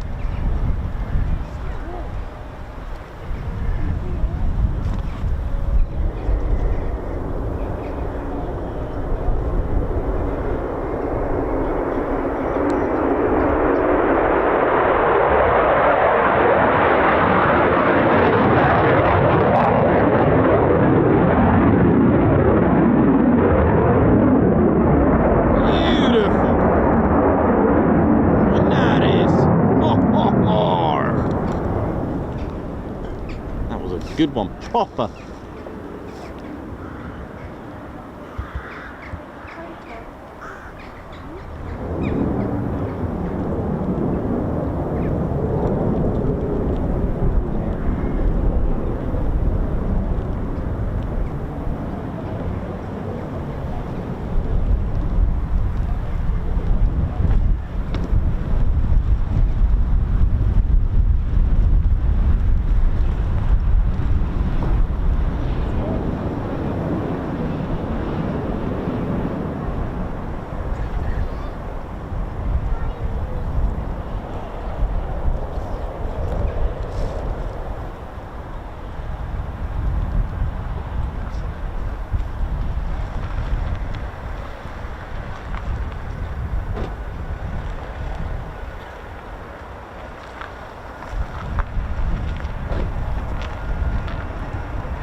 Just on its way.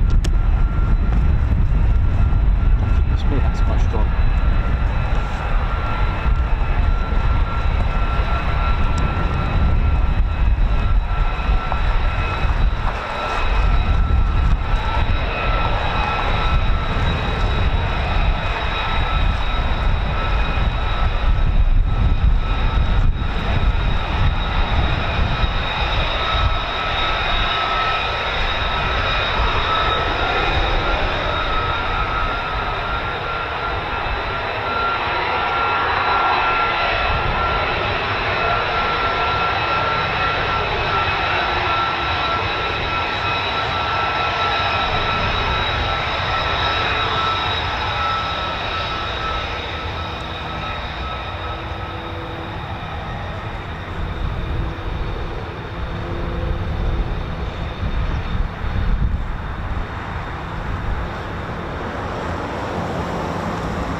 Lovely, that nice slow approaches there. That second one was very, very exciting. Very good. Go low for the show.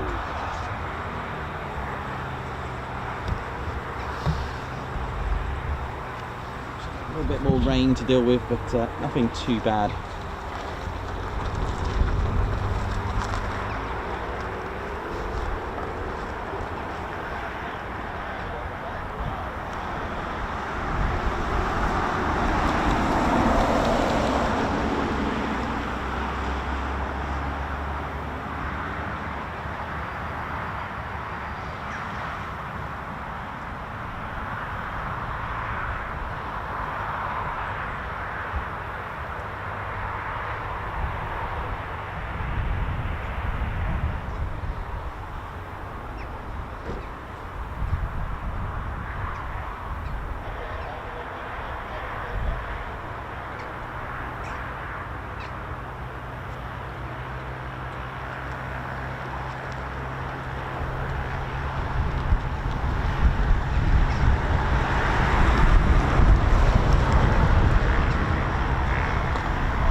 Lovely, so that's 2 back, so we've still got 4 airborne at the moment, still to come back. That's the Ajax flight. Just trying to just get that screen a little bit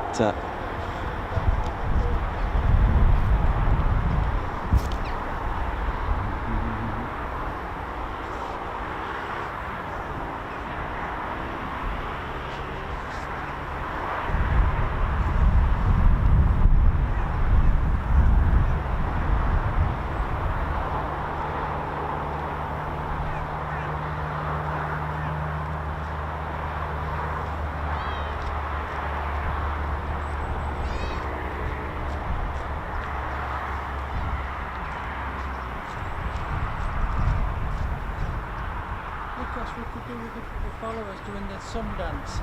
yeah, I know.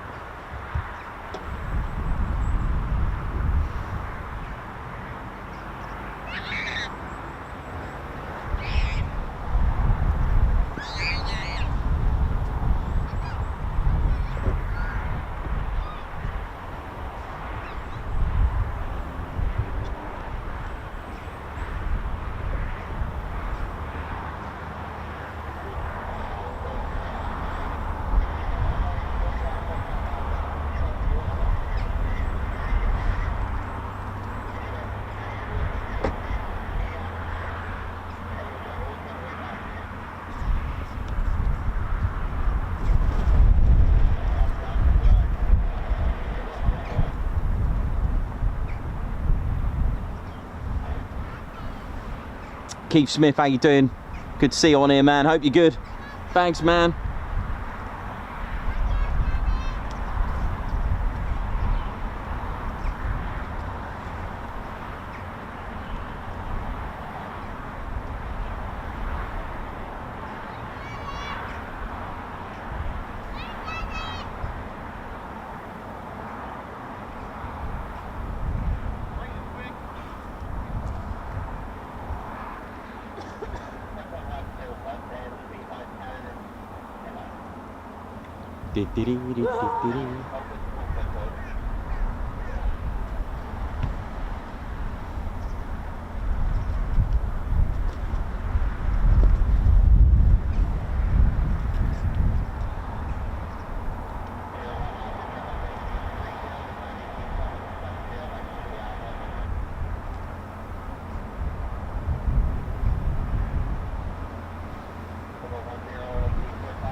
Beautiful flying. So we'll just four more, and hopefully we'll get some more departures. I know lots of you are waiting for the F-15s as well. We've had, what was it, 4 this morning.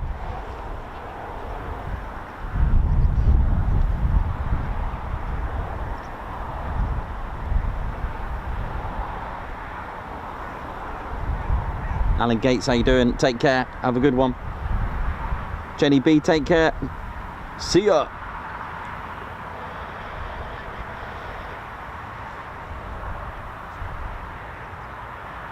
Keith Smith, how's it going? Hope you're good, man. Right.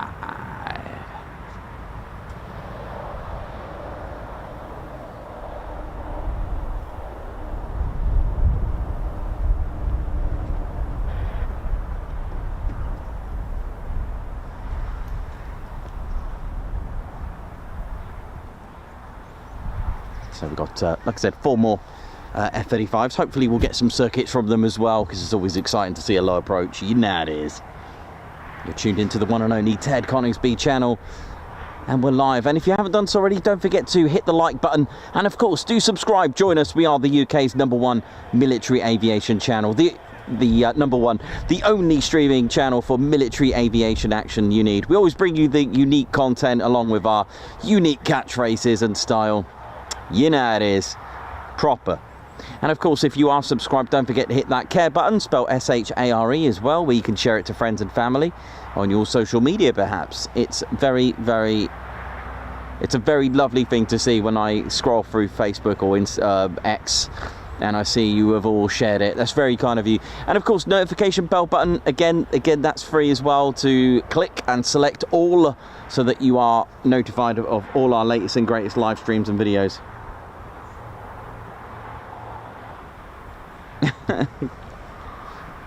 Gary T, that's hilarious. Thank you.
Andy Lansdale, how you doing, man? Good to see you on here.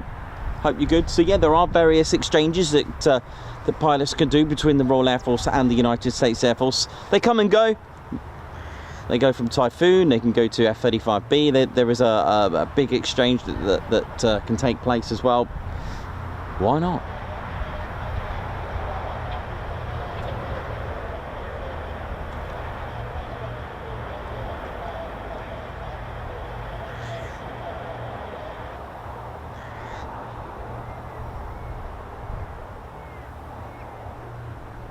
I'm all good, Keith. All good, man.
Steady bears, just can hear some pilot chit chat. Hopefully they'll be here in no time. Hopefully it's startups as well. Come on, could do with some F-15s to warm us up as well.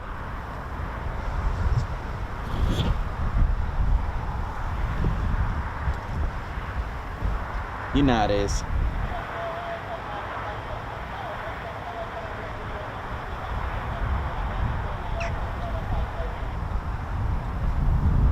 5 approach. Here we go.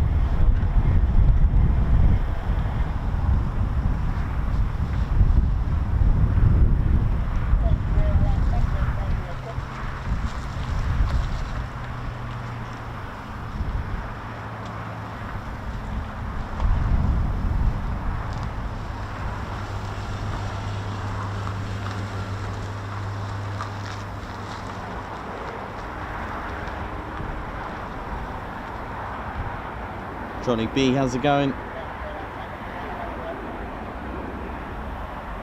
Renee DeGooey, how you doing as well? Hope we're all good. And should have our next flight of F-35s just returning very shortly, I think. What's going on here?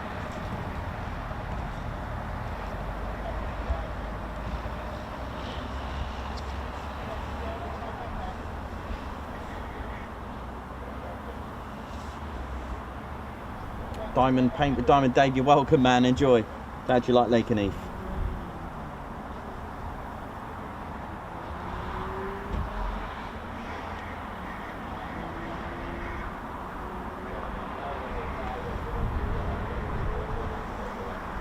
Clear to land.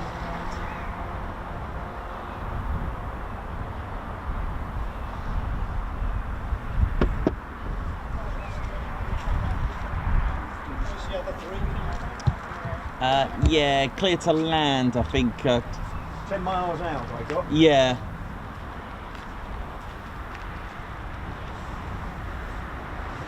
Won't be too long.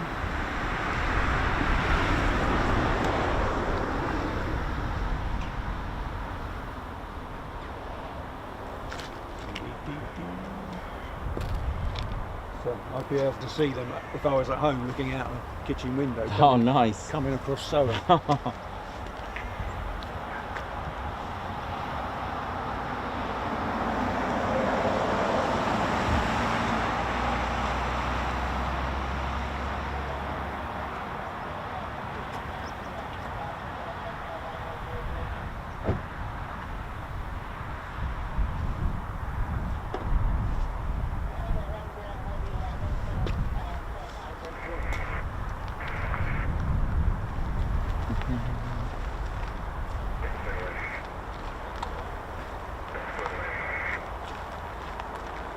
To land, I think it is. Let's have a look.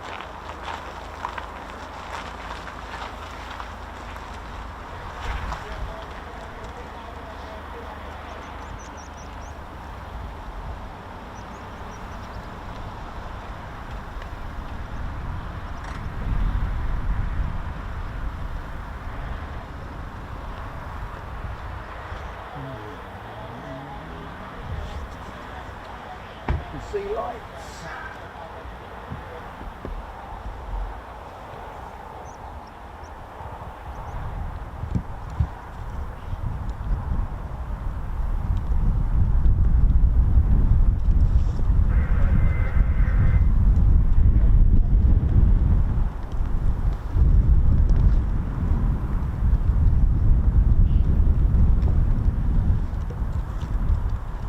Go, flight 2 using the ILS.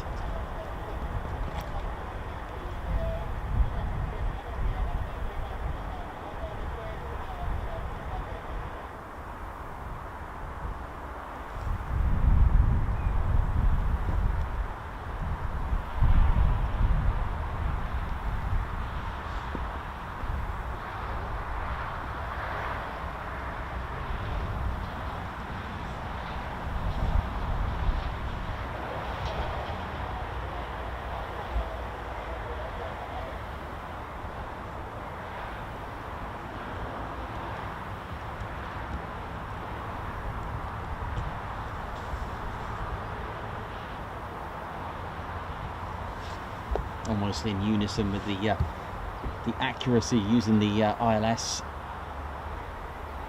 Look at that, beautiful. Like I said, if you had like a flight of 3 all coming in, you could almost draw a line where they're using that that glide path to get themselves onto that glide slope. Beautiful, beautiful example there.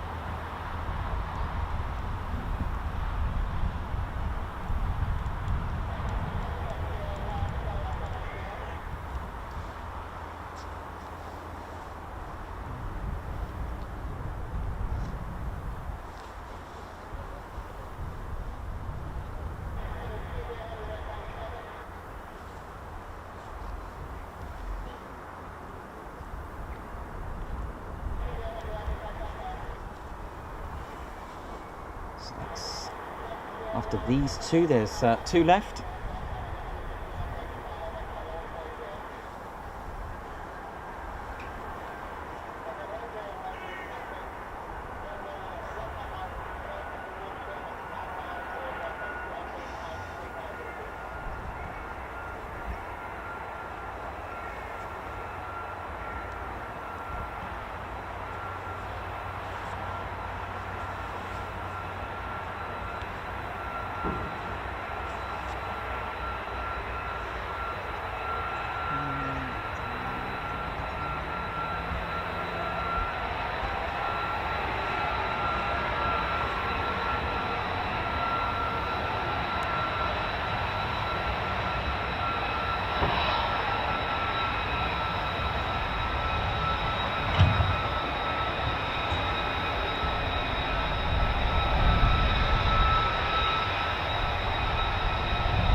Nice.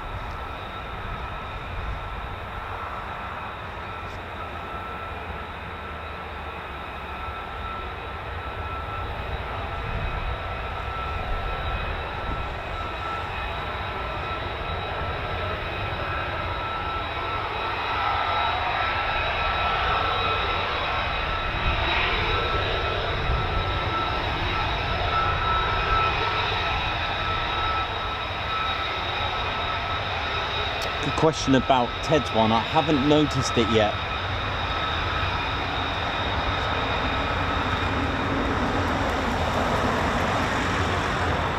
No, because it's 5604 and 5600 as Ted's F-35s, but we've seen Ted's F-15 today, 134. That was nice to see.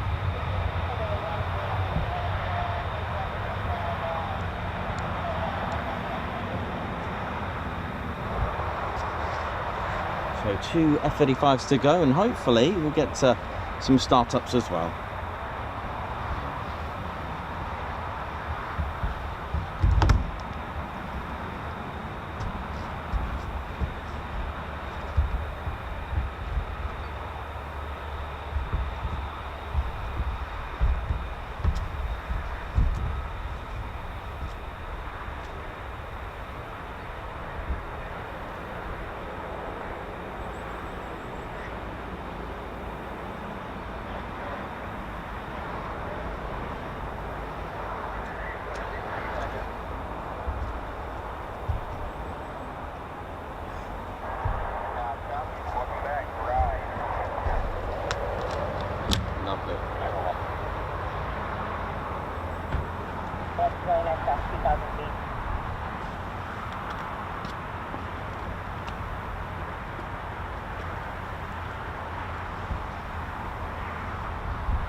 Got a couple more.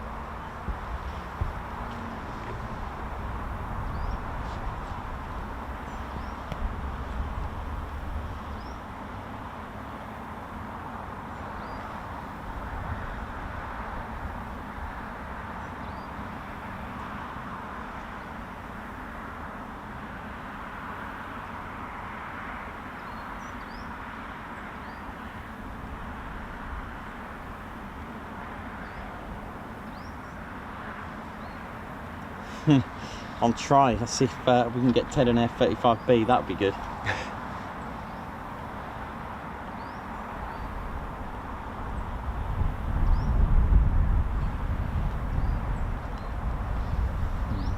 2 more to come back.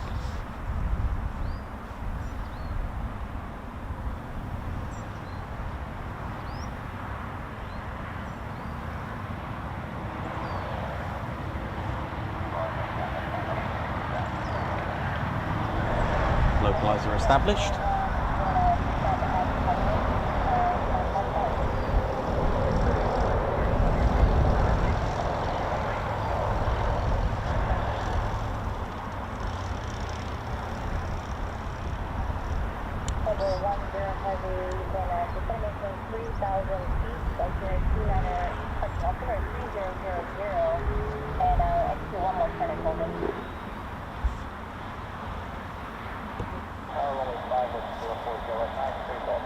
All cleared low approach. Yes!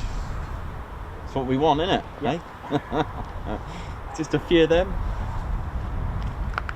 Bit of squaffage, maybe. Oh yes. Oh yeah.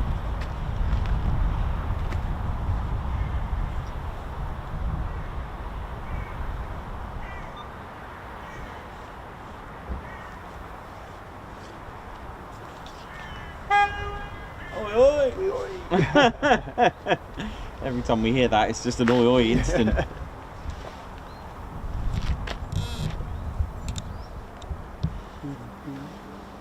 Oh, right.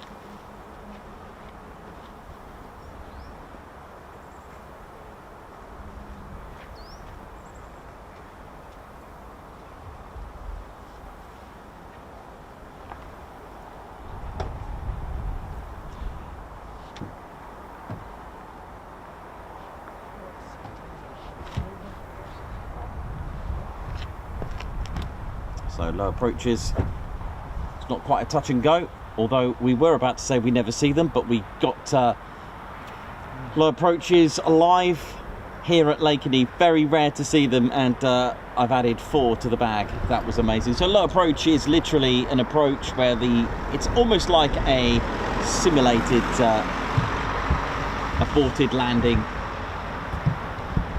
Can be used in the battlefield as well, of course, but it's great for pilot training, and it will go back into the circuit. Well, it can do. Here we go. Let's get this. It's right. So yeah, so it won't be landing, it will be doing a circuit, and the low approach or even a touch and go as part of the go around procedure. Here we go.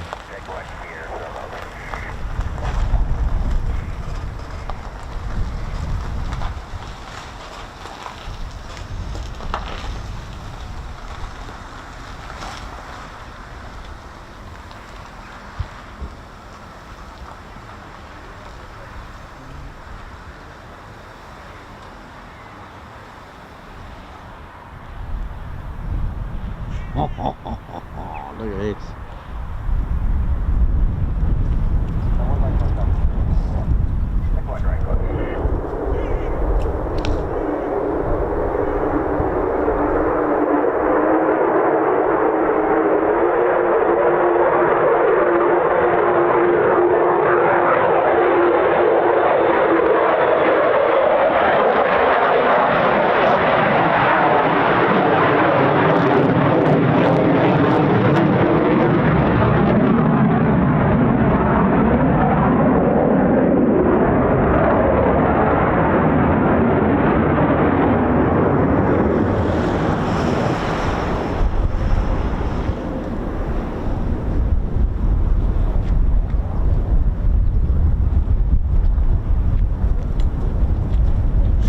Landing or low approach.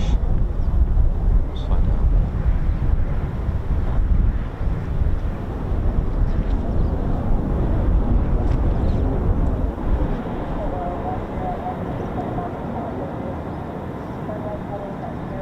Oh, that's low, man.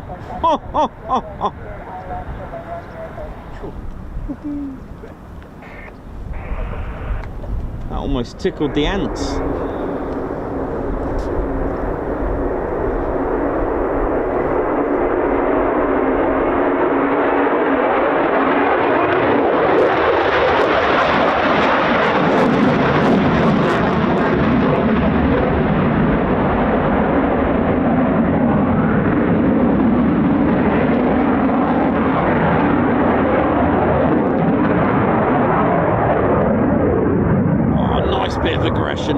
Wow, love it. Oh, what's happened here?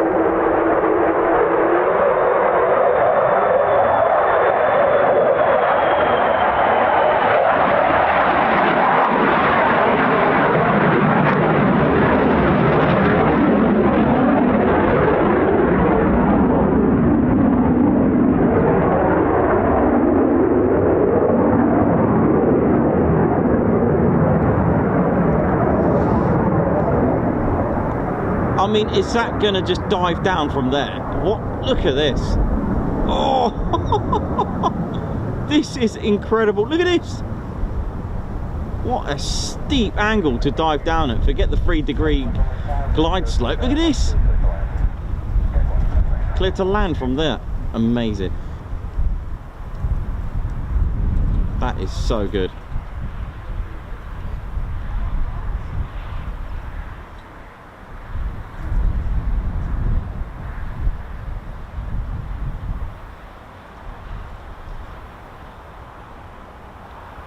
Wonderful, wonderful, wonderful skills.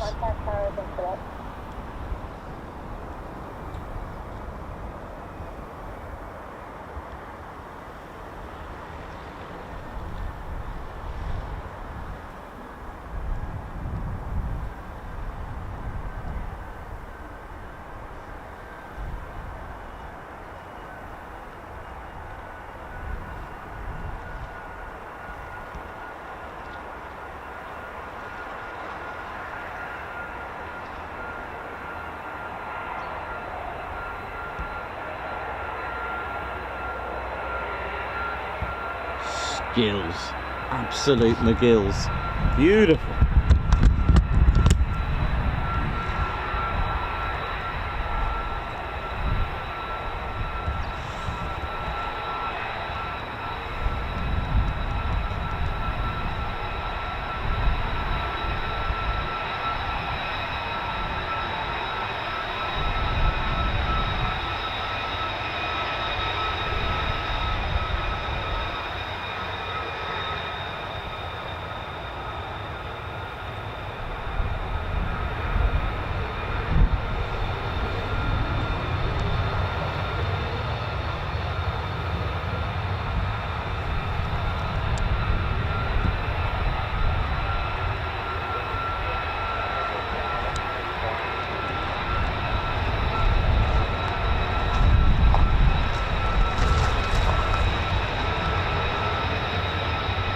Beautiful. Oh, yeah.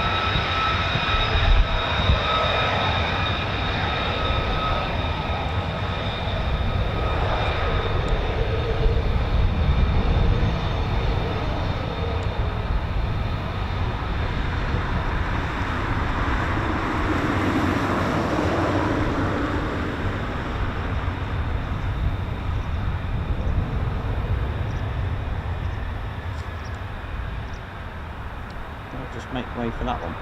Cool, fair enough.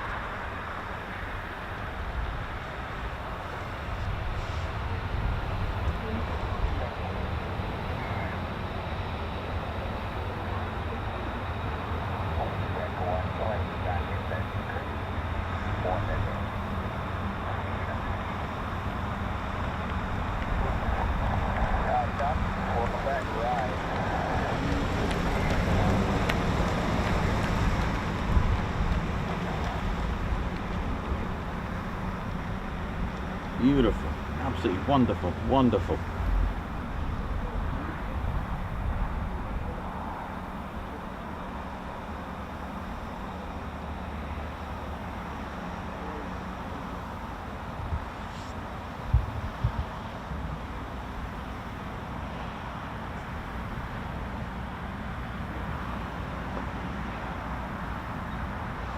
And that is why they practice, practice, practice. A good pilot is always training.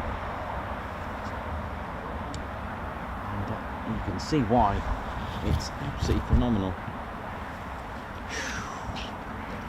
A very, very steep dive into the steep approach into the landing. That one, absolutely incredible. To be honest, we've actually seen steeper. If you remember our last show, literally just dropped. They usually do that from PFOs, practice flame outs or simulated or precautionary flame outs that they do. They go into a what's called high key and just literally drop it from 10,000 feet. That's impressive, I have to say. They're good. Yeah, they're getting the hang of it. So, are we going to get anything else? I don't know. I'm going to check ATIS. The fire extinguishers are still up. Yep, 3 o'clock.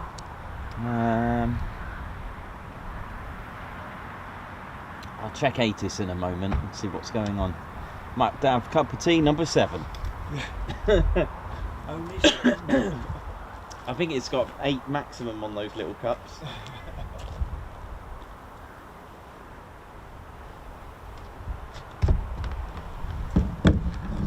Let's have a little look.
F-15 starting up.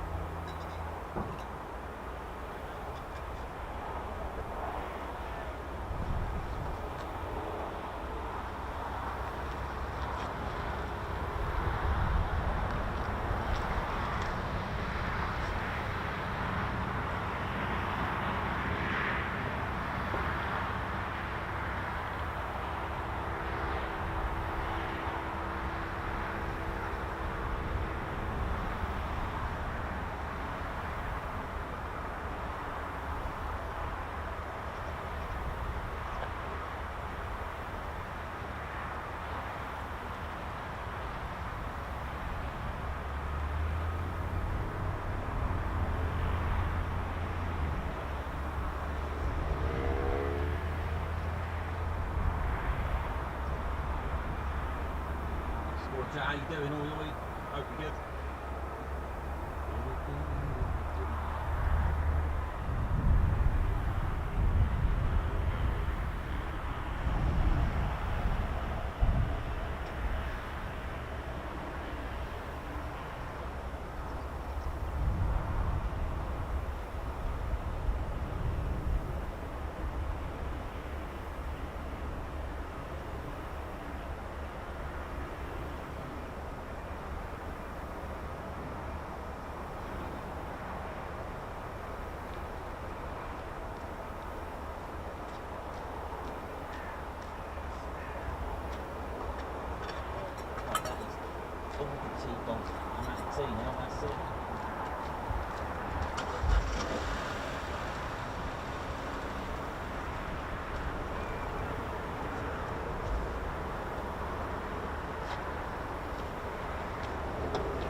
So yeah, we're just going to keep checking ATIS, which is the Automated Terminal Information System. And it's basically a pre-recorded message that pilots tune into, and it is updated, I believe, hourly or whenever there's been a very a significant change. It can do that, and it's done alphabetically. And of course, they use the phonetics like Alpha, Bravo, Charlie. So it's Information Charlie. To give you an idea, let's have a little listen to it. It's got a new voice today. It's male today.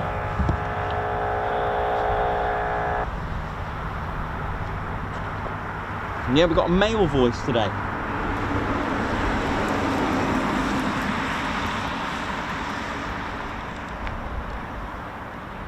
Lakenheath Tower hours are Monday through Thursday from 0600 Oh. until 2200 That's it. Friday 0600 Done. local until 1800 local.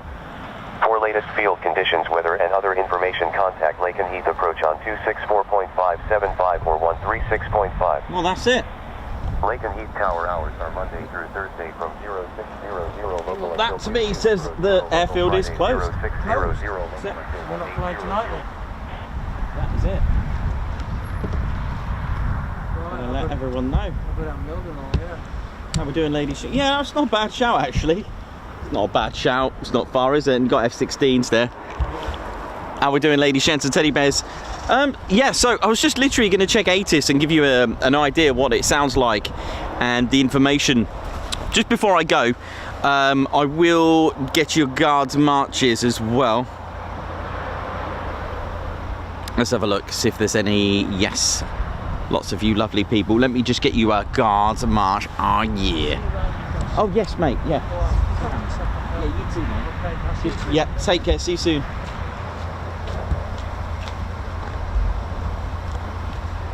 Ted's just going to do the last of the guards marches.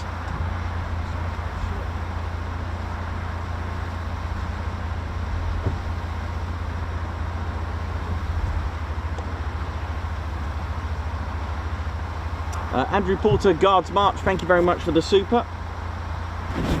Elizabeth LeBourne, congratulations, member for 6 months, thank you very much, half a year has flown by. Thank you for being a member for 6 months, thank you. Keith Smith, oi oi, Nikos, Ted, Claire Bear and the Spanner crew, and everyone else, LOL. Thank you very much. Guards March, thanks a lot, Keith. Jan Clark, who's at Waddington, Guards March for you, great day at Waddington and watching the stream, thank you very much. And Kev Bone. Thank you very much. Remember for 17 months. And thank you for your photo, by the way, you sent it in. Oi, oi, all quick pop in during lunch. Thank you very much for your 17 months membership as well.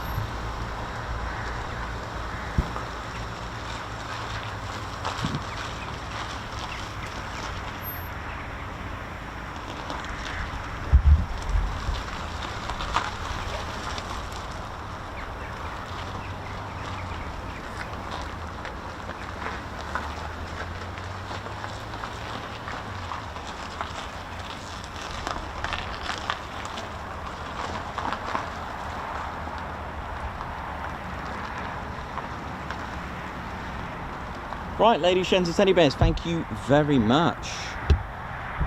Let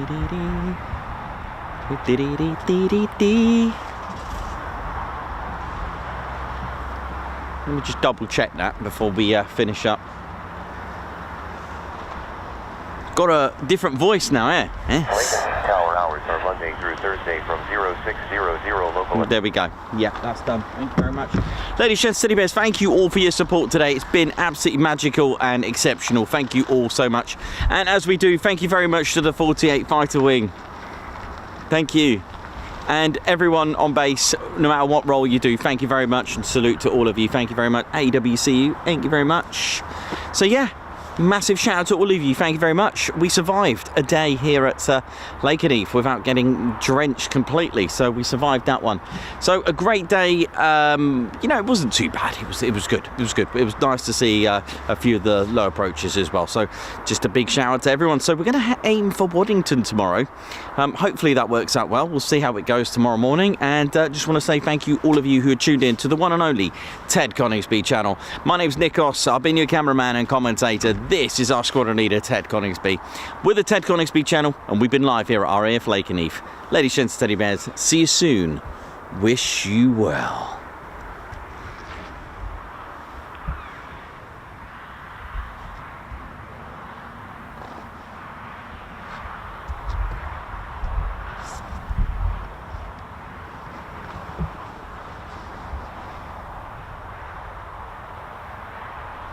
Well,